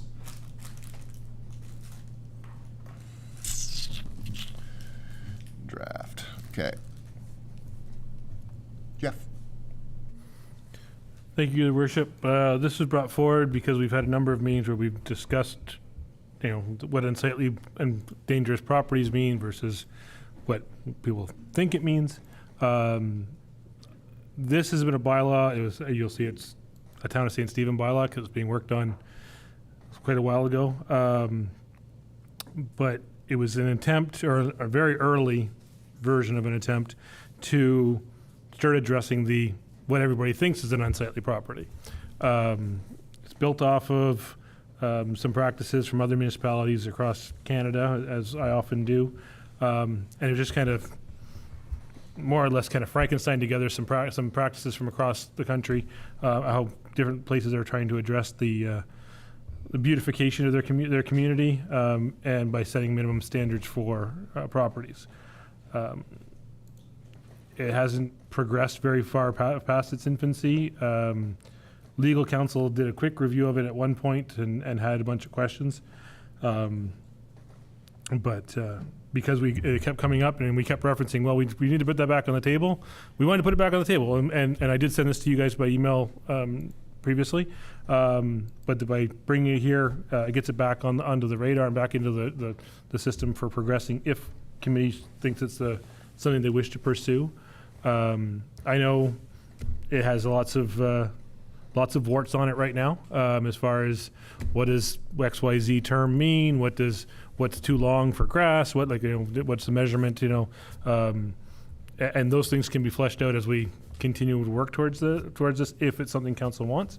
But I just wanted to officially put it in front of you, bring it back to the forefront for the public that may be looking at the agendas, to say, okay, here's some tools that are out there. We have to choose the right tools for the job that we want to get accomplished. Some of these tools may be far more intrusive than this council or this community thinks is necessary. Do we care, the condition of a certain soffit or whatever, or are we focusing on more more main aspects? But now that we've got it in front of you, we can have that dialogue. You folks can talk to citizens, talk to each other, and start working with us to tune this in if this is something you want to work towards. It's going to take time because there's a lot of moving parts here and a lot of political decisions about what's inside the sphere we want to look at and what's outside the sphere, and how do you draw that line, and what's different between an urban dwelling and a rural dwelling, what's different between a commercial dwelling and a residential dwelling. There's lots of nuance here, which is probably one of the reasons it got kind of put on the shelf when amalgamation and reform hit, because I didn't have time to worry about all the nuances. So we don't need to spend a lot of time on this, I don't think, tonight, but I want you guys to have time to digest it and think about it. Feel free, send comments to me, whatever, because we'll keep it. It's on a list of many policies and bylaws that Celeste is good enough to be now quarterbacking and tracking for me to make sure things don't fall off the desk. So it's going to be a work in progress. But yeah, if there's anything specific that you want to discuss tonight, great. But this is really just to put it officially on the table and get the ball rolling again.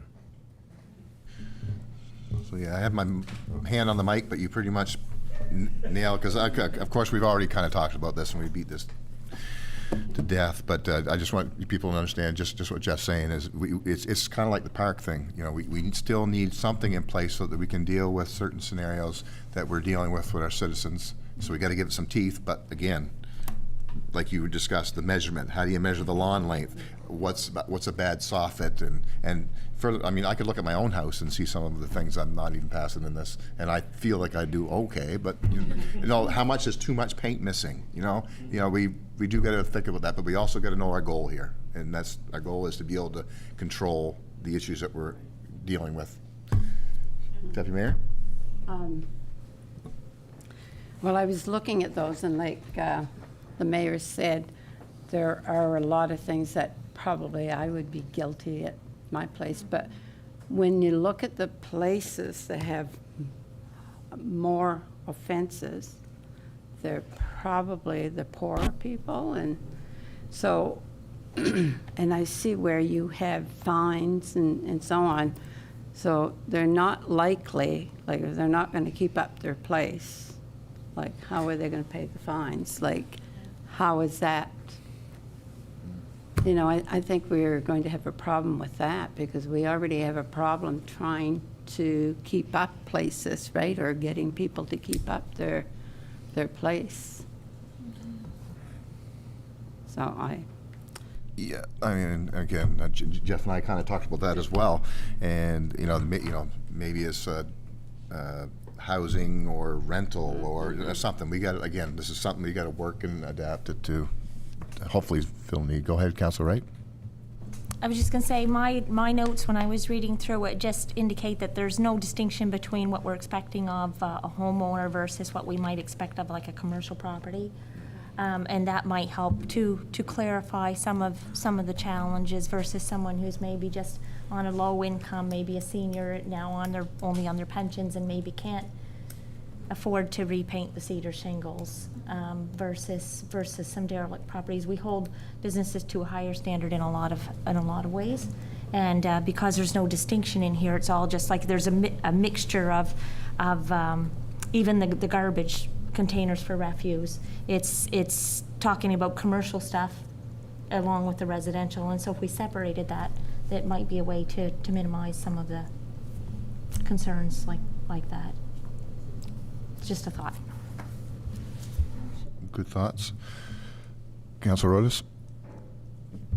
Yeah, I mean, when I look through it, I think it's more about like how it's affecting the properties next door to it, and it'd be nice if we almost had a way to really define, like even rodents, for instance, like we have a huge rat issue in our community. And so if somebody is the neighbor to somebody that's not dealing with their rat issue, it quickly becomes their issue. And then it's a financial issue for them because they have to pay for that cost to achieve. So for me, like that's where I kind of draw the line in my head. You know, if somebody's living in poverty and they're unable to, afford pest control, that to me is even different than perhaps a commercial property that's next to many different residential houses that is just allowing it to go on. So, I mean, another thing I was wondering is I was speaking with somebody recently from out west, and I don't know if you know this, Jeff, but he was telling me that out west they had some municipalities put a law in place where essentially if you had rats,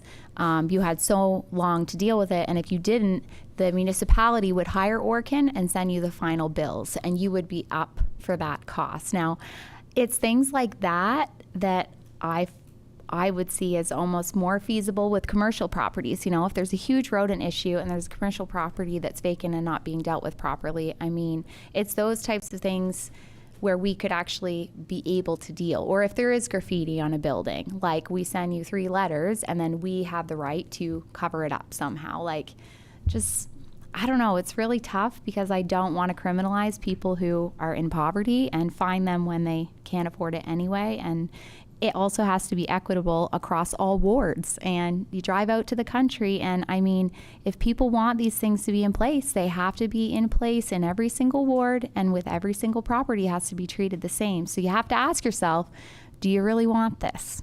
And I think that's something our citizens need to consider as well.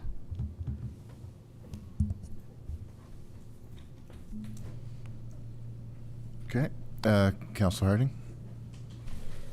Thank you. And the answer to your question, Councillor Rodas, is yes, we do. We do need this. Maybe in a different format or in a different different vein, but we do need this. It drives me crazy when I go down the street, and right at the corner of Hill Street and the boulevard is that property it used to be a house there, but now it's all grown up, and that just drives me crazy every time I drive by. And yes, it's going to be different for the rural districts than it is in town, but it's something that we should look at. Maybe not so stringent as this, but we definitely have to look at it. Thank you, Worship. And I agree. Again, this is something that's got to be adjusted to fit our community and what we expect for our community, I guess. But again, it's like the park thing is tough. I mean, we know what we're trying to accomplish here, again, and we need to be able to have some teeth to be able to deal with those complaints as well. And it's tough to look at these emails that we get and phone calls and say, I'm sorry, there's no bylaw in place to deal with it. And so we got to get the teeth in there of some sort. But again, we don't want to discourage our citizens that are trying. Like, it's like you just said, it's tough. Councilor Heislett? Yeah, we've kind of discussed some of these things before, like we were talking about the garbage boxes and everything, because that's a problem issue with rats. And in your country, you have chickens, and that's a problem with rats. And there's different issues that go between here and out in the country. And I grew up in Moores Mills. I know the rural part of it, and there's a lot of buildings that wouldn't pass a lot of these things here that people, I was always told people got to live somewhere, and if you're going to start fining them for doing some of these things that they've always lived in, it's pretty tough. But I mean, I agree though, we have to look at it, and we've been talking about the lawn lengths, we've been talking about rats, and we've been talking about all these kinds of stuff, graffiti, and we've seen it all, right? So it's going to be a tough one, but we got to do it. So what we do have to do is let Jeff and his team know something similar, something that we do want, and start that process. But you got anything? Go ahead, Jeff. It may be appropriate for this particular bylaw.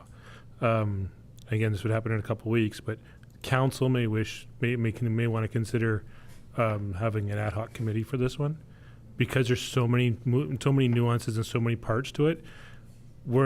Unless we're going to spend literally days sitting as 9 or 12 or 14 of us trying to hash through line by line, it might be good to have council consider an ad hoc committee simply only for this, to get a draft of this bylaw to present to council, and with a balance of elected officials from rural, urban, and working with staff saying, okay, let's walk through this and line by line to bring back to council or to committee for of more in-depth review, because it'll take forever if we're just doing it 15 minutes at a time at committee of the whole.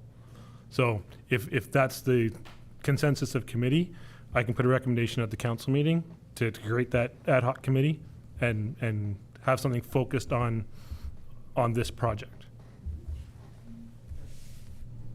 I think you're onto something, because it is opening up a big can of worms here. There's a lot of things. There is a lot of moving parts, and we want to be sensitive to people's lifestyles and what they've been living for forever, what they know, and it's what we know too. But again, this ad hoc could hopefully get us to that point that we could deal with the other issue that we can't deal with. Councillor Rodas. I mean, I'm kind of thinking like from my own experience as a social worker, but it's almost like we need to also have a way to triage situations. So for me, I think that it's very different if you have a neighbor who doesn't like the way his neighbor's property looks versus, 10, 20, 30, 40 citizens all complaining about perhaps a vacant building that's really causing some stress on the whole community.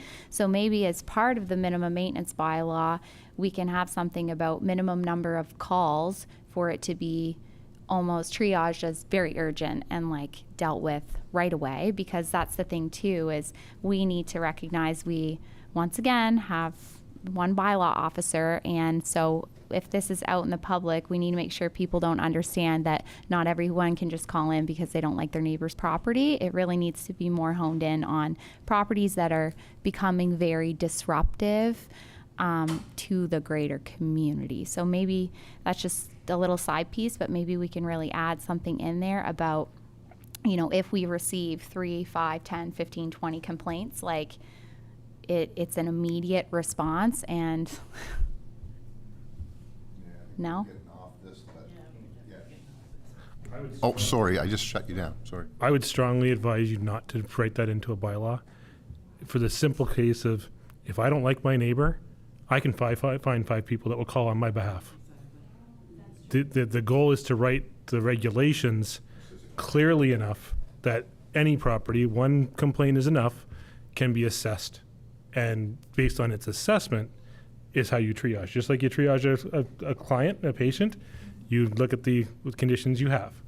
And so we create the criteria, and then we let the bylaw enforcement folks go out and do their assessments.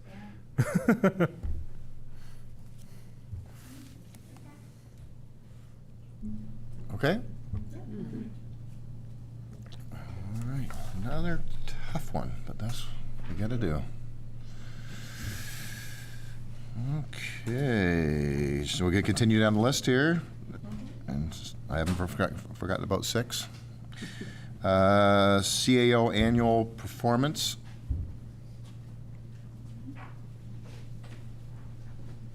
Okay, so you probably don't. Go ahead. Yeah. So again, this would be something new to the community. Historically, the CAO performance evaluation has been done in behind closed doors, and which the ultimate end of this process would be behind closed doors, and you do that. This would openly declare what the process is to be used. It's based largely upon the CAO performance evaluation toolkit that CAMO designed and I shared with council previously. And it just sets out a timeline, sets out the responsibilities of who's doing what. It's whether a council adopts a policy like this or not is of no consequence to me as the CAO sitting in the chair right now. I like knowing what the process is going to be. We've used a different process in the past, and that worked fine too. But I know Councillor Wright, in particular, had been talking to me about trying to get their head wrapped around how do we do this task, because it's not an easy task. And so this would be just as an attempt to put it on the table, say, we each know who's going to do what the roles are going to be, what the timeline is. The timeline that's in there was crafted specifically for my current employment relationship. The timelines meet the requirements to get my review done on an annual basis based on my hire date. In future, if a CIO was hired in March, the policy might need to be adjusted to make those dates work so you get your annual review done within a few weeks of the hiring date. So that's why the dates are where they are. And they happen to coincide kind of with where we are in the calendar year right now, which is kind of perfect. If we decided that this is what we wanted to do, we could start the ball rolling down the track, right? But it's, like I said, it's of no consequence to me whether we do this or we do a different process. I'm just trying to give you guys something to work from and decide if you like it, you don't like it. And I don't know if Councillor Wright has anything to add. I was trying to be helpful.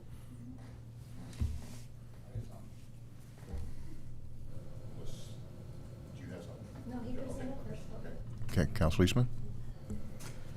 I got no problem with this, and I've done many reviews on individuals who work for me. Thing is, we need a start point. And the start point is, I have no idea what Jeff's TOR is, or the CAO's TOR. I have no idea what he's been hired under for salary-wise. And that's a basis that we need to start. Because once you start on that, then we know if he does need an adjustment on salary, what we can do. And, and is he performing the way that his TOR said that he signed, that he said he would do? So it's, like I say, without a start point, we're just guessing. Okay, well, we are starting, right now, but yes, that information would go once you get this process going, those things you're talking about. Joyce? Or Councilor Wright? Thank you, Jeff. I appreciate your willingness to have the discussion, because I suspect there may be some CAOs who would even balk at the suggestion that having something in place would be beneficial for all parties, and so I just really respect you for that. Thank you for having the conversation with me and bringing this. For me, it's, as I mentioned to Jeff, it was nothing about him as a person or as CAO.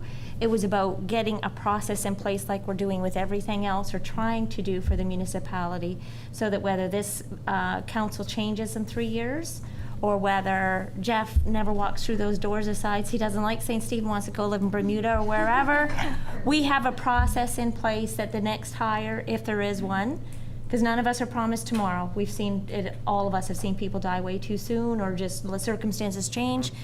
It could be me that never walks back through the door, right?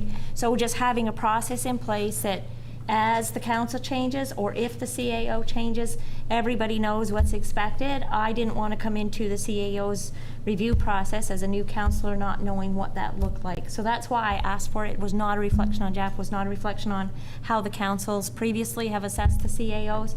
It was, I wanted to know what I was looking at.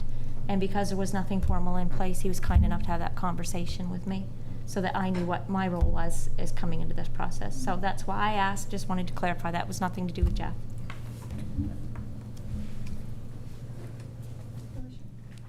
Okay. I'm gonna, Deputy Mayor Wheaton? Okay, I do like this process right here, and I do understand, Earl, your point. I mean, I've been here for a few years too, but I would certainly need a refresher. And what I really like is the performance review form that councillors do individually, and because sometimes you see things differently. You know, when you do it individually, when you do it in a group, you sometimes think of the same thing. Somebody mentioned something and you kind of focus on it. But when I would do things by myself, then I'd really think about what was going on. And then after you put them all together, and no, but I really think that this is a good process that we could follow. But we do have to have more information on it. Thank you. Thank you. Councilor Rodas? Yeah, I really like the fact that even just becoming a new counselor and doing our strategic plan and kind of seeing the priorities are all in alignment. I like the fact that there is space to have a mid-year check-in to change the priorities, because we're always being thrown different things are being thrown at us all the time. And I've even noticed tonight, like it's really wonderful, Jeff, that GemTech has made these recommendations about, you know, our water bills and things like that, and just having better processes. And I've noticed every single thing that GemTech has recommended, you have gone out and really brought back to us. And I mean, those are things that could have easily fallen to the wayside just with everything else that we're kind of throwing at you. So, but I do like the fact that there's also some flexibility to come back together and say, you know what, mid-year check-in, we have many different priorities that we need to shift, and also give you an opportunity to tell us, like, hey, these are some priorities that are coming up for me. So, but I think it's a really great process, and I think it's one that, like you said, Deputy Mayor Wheaton will work with everyone on council, being able to do our own feedbacks. But I would also like to kind of have that starting point of, you know, finer details, I guess.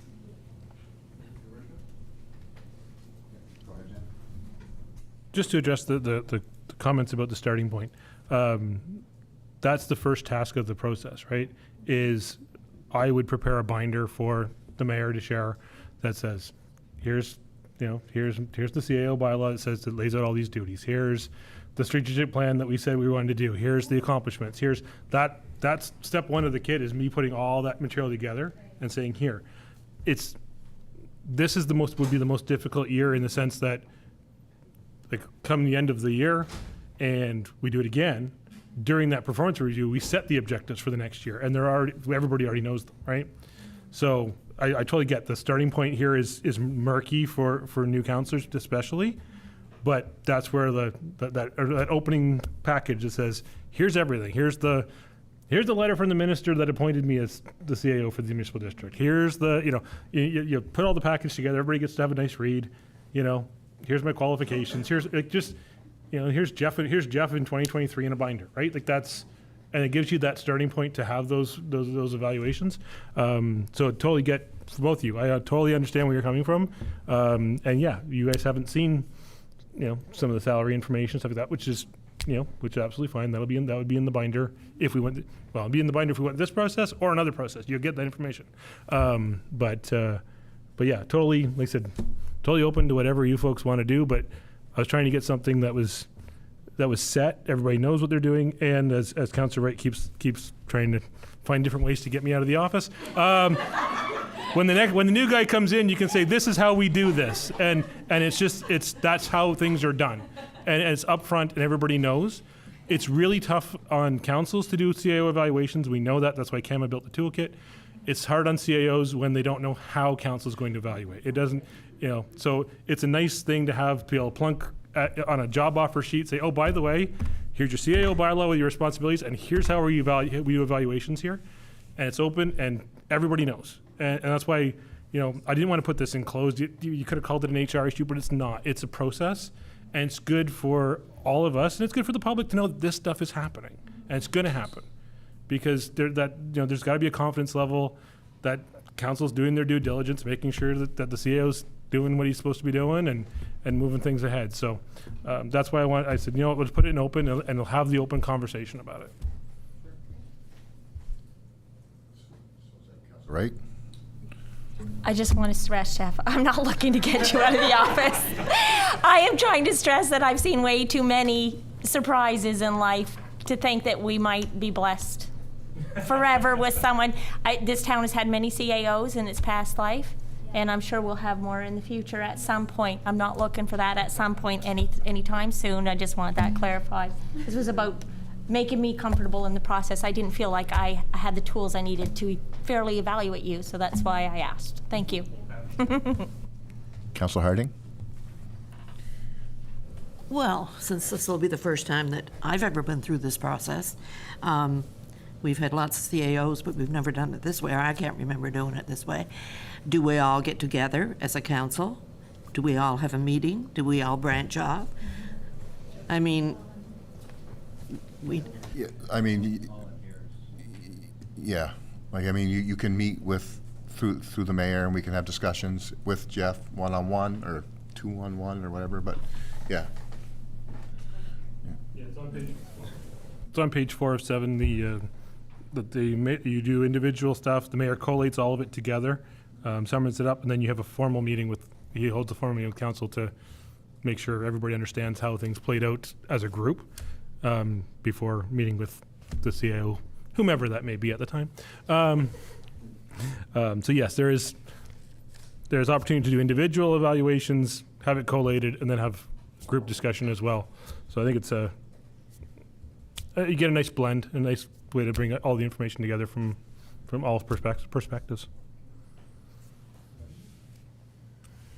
Councillor Greenlaw? No, I think it's a great method. I think by putting the bylaw in, it standardizes when you're going to do it. That way it doesn't creep up. We're not in a hurry to finish something that's done half-baked because we got to get this done. So this is great. I think we should move forward with it. The only thing I'd like to see added to it is maybe some stakeholder or some customer input from members of the community or businesses or just things like that, right? That are really customers of the municipal district. You'd have to kind of look at that and define that a bit, but I think that's important input. Go ahead, Jeff. Did you have? Just the immediate thought to that was that could be factored into the 360-degree evaluation every second year or whatever they were doing it, second year of the term, whatever it was. Usually that's coordinated by an outside consultant anyway, so you can kind of do that as a neutral thing and maybe not do it every year, but do it as part of that 360.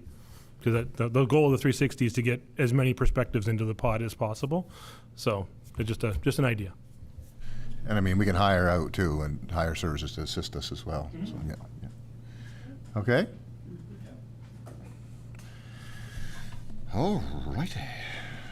Okay. Thank you, Joyce for doing that, and Jeff. Next up, Community Safety Committee. See, terms and reference, part 1. And my thing's going wacky here, just hold on. Yeah, go ahead. Oh, my thing goes, boots up. This is just to update the progress on the safety committee. One of the great things that was able to get rolling right away when Celeste got her desk was getting all those letters out and the responses back. And then I know mainly put here to give you the update, and then Councillor Greenlaw, I believe, had sent an email requesting to have a conversation about the Community Safety Committee, and I don't know whether it was assigning them tasks or getting them, however, to get them off and running. So that's, I would defer to him on that. Yeah, go ahead, Wade. I think we talked about it. Yeah, sure. So I was just more or less looking from the standpoint that now that you know who's on the committee's formed, we've got a draft term of reference that we want to get a meeting scheduled as soon as possible, and then let them work their terms of reference and make some minor adjustments and stuff like that. But I thought we should probably, as council, give them a couple of priorities that we felt should be their first, the first big things to tackle, rather than them have to try to wade through all the different issues that we've got right now. We should prioritize a couple for them. So that was more or less my thoughts. Oh, go ahead, Jeff. With the formation of the committee, I can tell you that administration has been noting things that should be flowing over there. For instance, the RCMP representative for Neighborhood Watch was looking to do a presentation.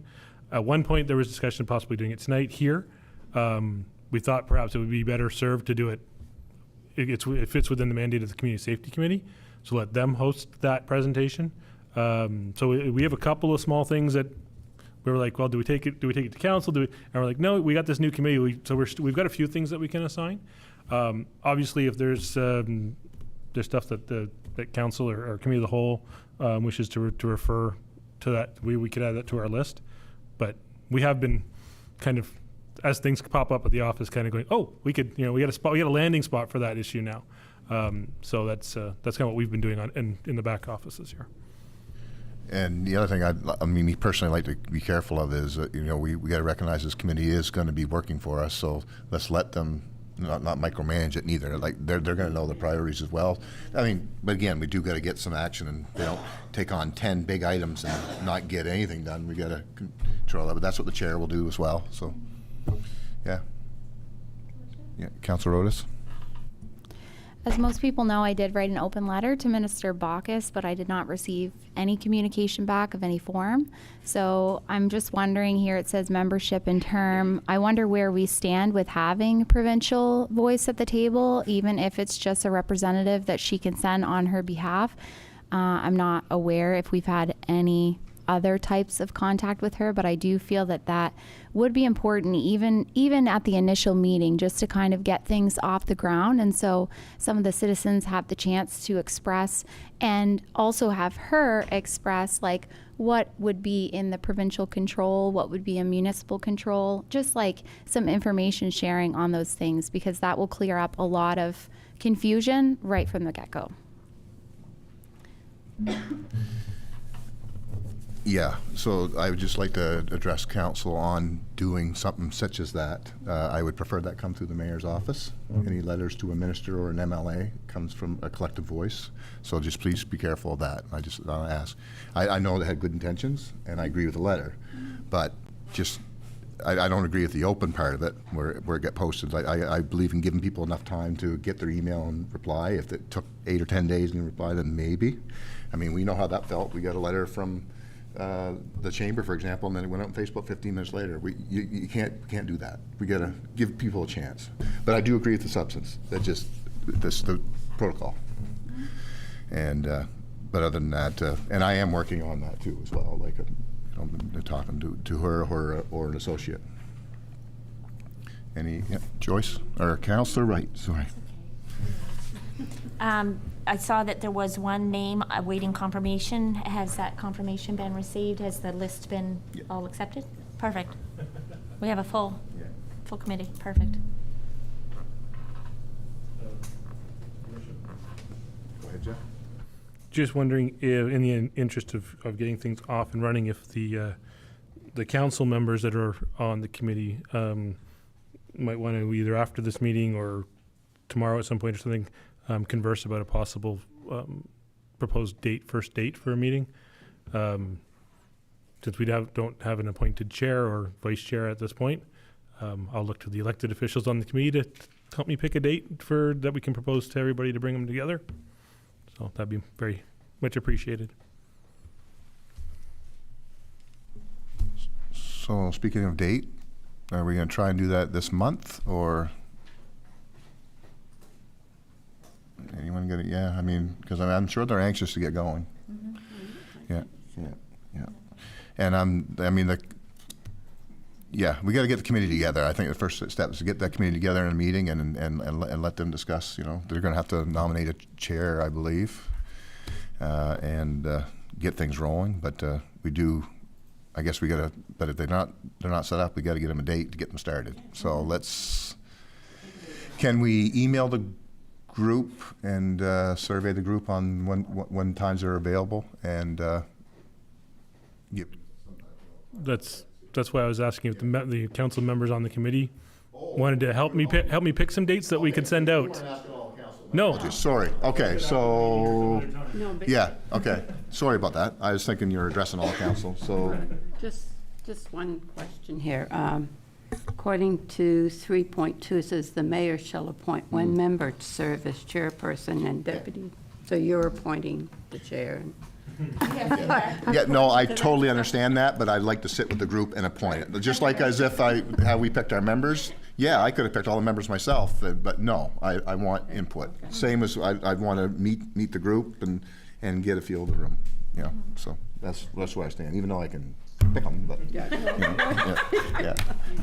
yeah. Okay. So where's our counselors on dates? Do you want a date from that, or do you just want to do some emailing? Yeah, it doesn't need to be right Okay, now. all right, okay. I'm just asking for some help in Yeah, finding okay. some dates. All right. So I would say sooner the better, because I know they're anxious to get started. Yeah. Any more discussion on the topic? All right. Yes, number 6, council budget priorities. I'm going to start with what you're looking for there, Jeff. I mean, I got an idea, but you go ahead. Sure. So we've started our internal budget process, and so couple of things that I wanted to discuss. If there are clear budget priorities from you folks that we know off the get-go, that would be helpful for us as we start evaluating our first draft and seeing what's in and what's out. And the other part of it is like things that need to be considered at some point, whether that's tonight or not is a different issue. What is the tolerance for tax changes? What is the, do we have specific things that we definitely want to make sure money's going to, whether that's through the community grants program or some other element? Do we have specific projects that council feels need to be near the top of the list, whether that's a road, a culvert, a boat launch, whatever it may be. Like anything, we have our master list, but sometimes it's nice to get things from you folks before we show you our master list, and so we're not influencing you. It just was what you're hearing from the community and what you guys folks believe is in the best interest, and then we can incorporate that into as we're working towards the first presentation for you folks and for the public. So I just was hoping that I wanted to put a forum here to see if there was some dialogue that you were comfortable having at this point, or if you wanted to handle it a different way. That's totally up to you. So is there any thoughts and ideas around the table here right now? No? Like you've got no wish list? Oh, yeah, I probably do. Yeah. Get on that keyboard. Okay. Anyone else? Yeah, Councillor Wright. The Neighborhood Works program had presented to council at one of our first council meetings about a 3-year grant, I believe it was, and we only approved the one, so that's something we do have to keep in mind that they had asked for, to make sure we don't just forget about that. Not saying we make a decision, I'm just saying that we need to make sure we remember they requested that for 3 years in a row. Discussion of it, that's right, yeah. Okay, Councilor Eastman? Another one that we had just touched on was about our cemeteries.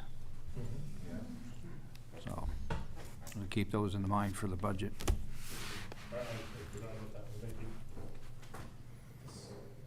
Councilor Heislip? It's just a question, I guess, and, because I really don't understand regional service commission's duties, and there seems to be like duplications in some of the stuff that we do, and I don't understand, like the recreation, do they have a budget, or do we work hand in hand with them, or what is their mandate compared to ours? And we're, you know, like when we discussed like the courts that we were gonna go and develop up there, I mean, is that something for the total region, or, you know, does that land on our lap, or does, I don't understand it at all. Please, Okay, so I'm gonna take the floor back and try to answer these questions. So, definitely valid questions, and a lot of us around the board of the Regional Service Commission have got those same questions, and we're all struggling with who's got the ball on what. The lines aren't even solid, like of what their responsibilities are. It's very gray in the middle. So we got to get some more solid lines. Who's doing what, and then. I mean, in the past, we had a Regional Service Commission budget that involved waste, and it was like a measurement of so much per ton. So I felt okay with working for my municipality and approving that budget on behalf of council. But this time, like I got tomorrow night, for example, we're going to be going over a draft budget, but I need to bring that to this group and say, okay, this is what they're asking us to do here, because it's more than just waste. We got economic development, we got tourism, we got public safety, you know, and again, we're funding all these things, but we don't even know what they're no, that we get a pretty idea of what the budget is at this point, but no, like it's still, that's gray as well. But it's just, what is their duty? You know, where do we draw the line? And I totally agree. I'm struggling with that, and all of us are struggling around the table with that. Okay.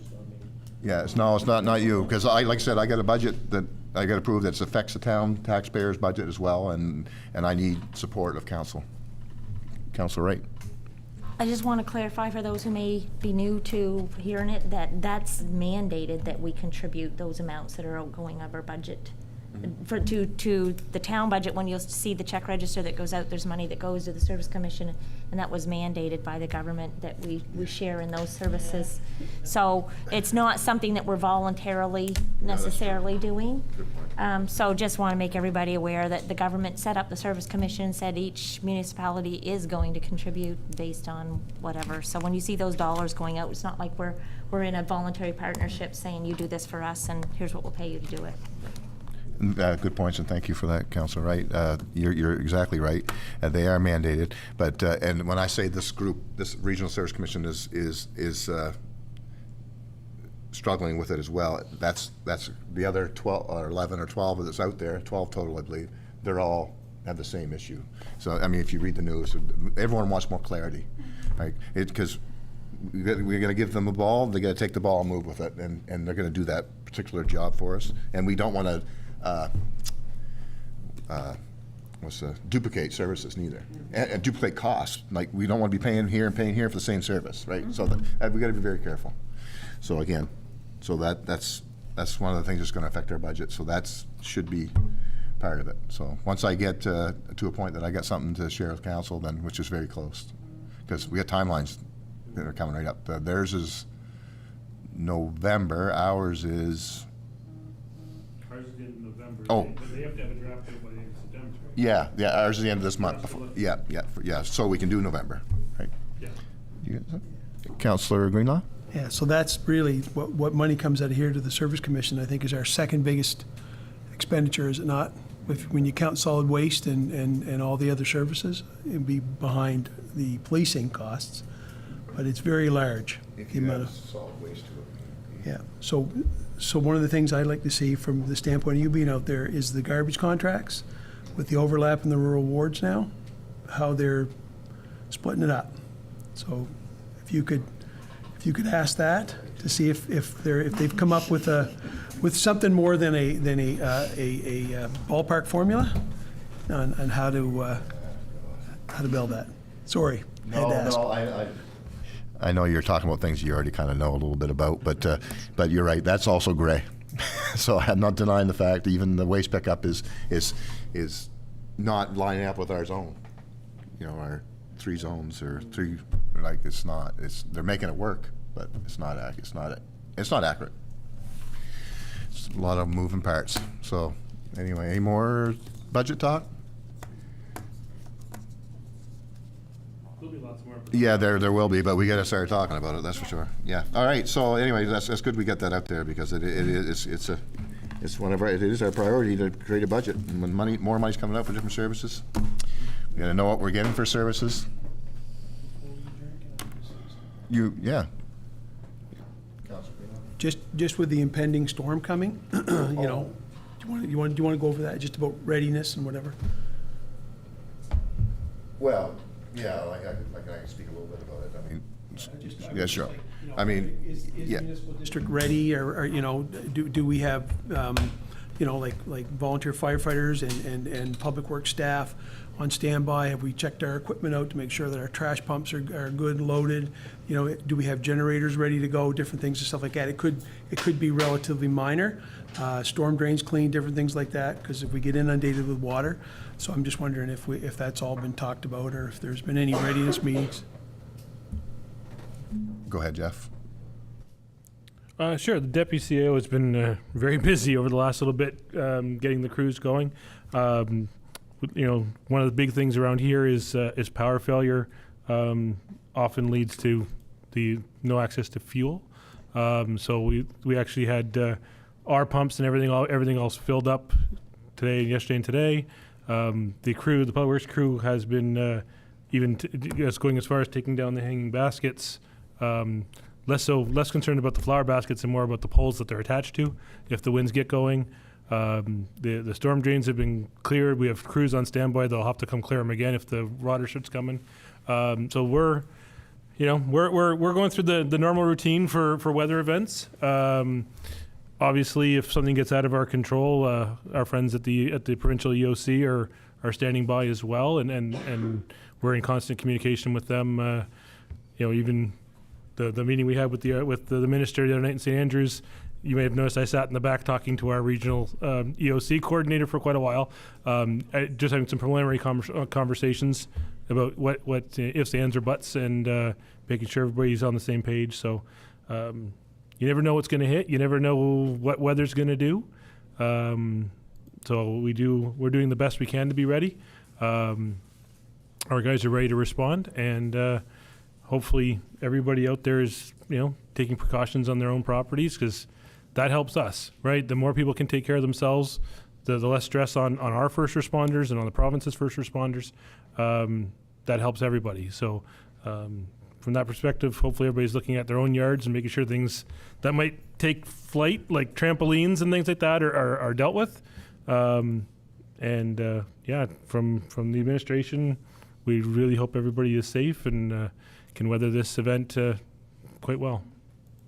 Yeah, so I mentioned earlier, as Minister Kathy Baucus has a meeting. It's at 1 p.m. tomorrow, and they're going to be putting up that website that I talked about just for this storm. We've been talking with, between Kathy and I, we're going to be talking with the radio station just to talk about things, keeping people prepared and cleaning up your yards and whatever else, and let them get ready for 72 hours and get prepared for the storm. And whether it develops into what they may be thinking, then at least we're ready for the next one if it doesn't turn into anything. Yes, nothing but, and of course, and Rhonda will be here supporting us with EMO as well. So, but yeah, it's good to hear that, the team's ready. They do that for every storm. Actually, I'm going to add one more topic just because you brought it up, and I'm not much of a Facebooker anymore, so I'm going to share that we did meet with the Minister of Public Safety, at all the mayors, and Councillor Greenlaw.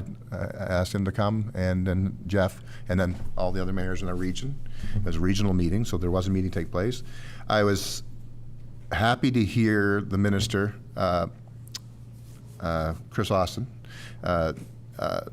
He shared all the concerns, and he spoke of all the concerns that we've been talking about. He didn't leave them out. Like, it wasn't just a policing issue. He understands all the moving parts.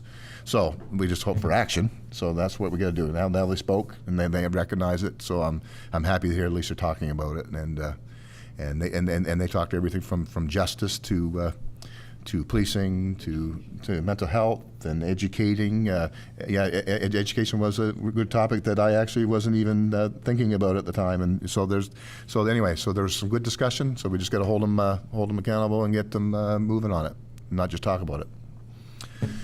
All right, so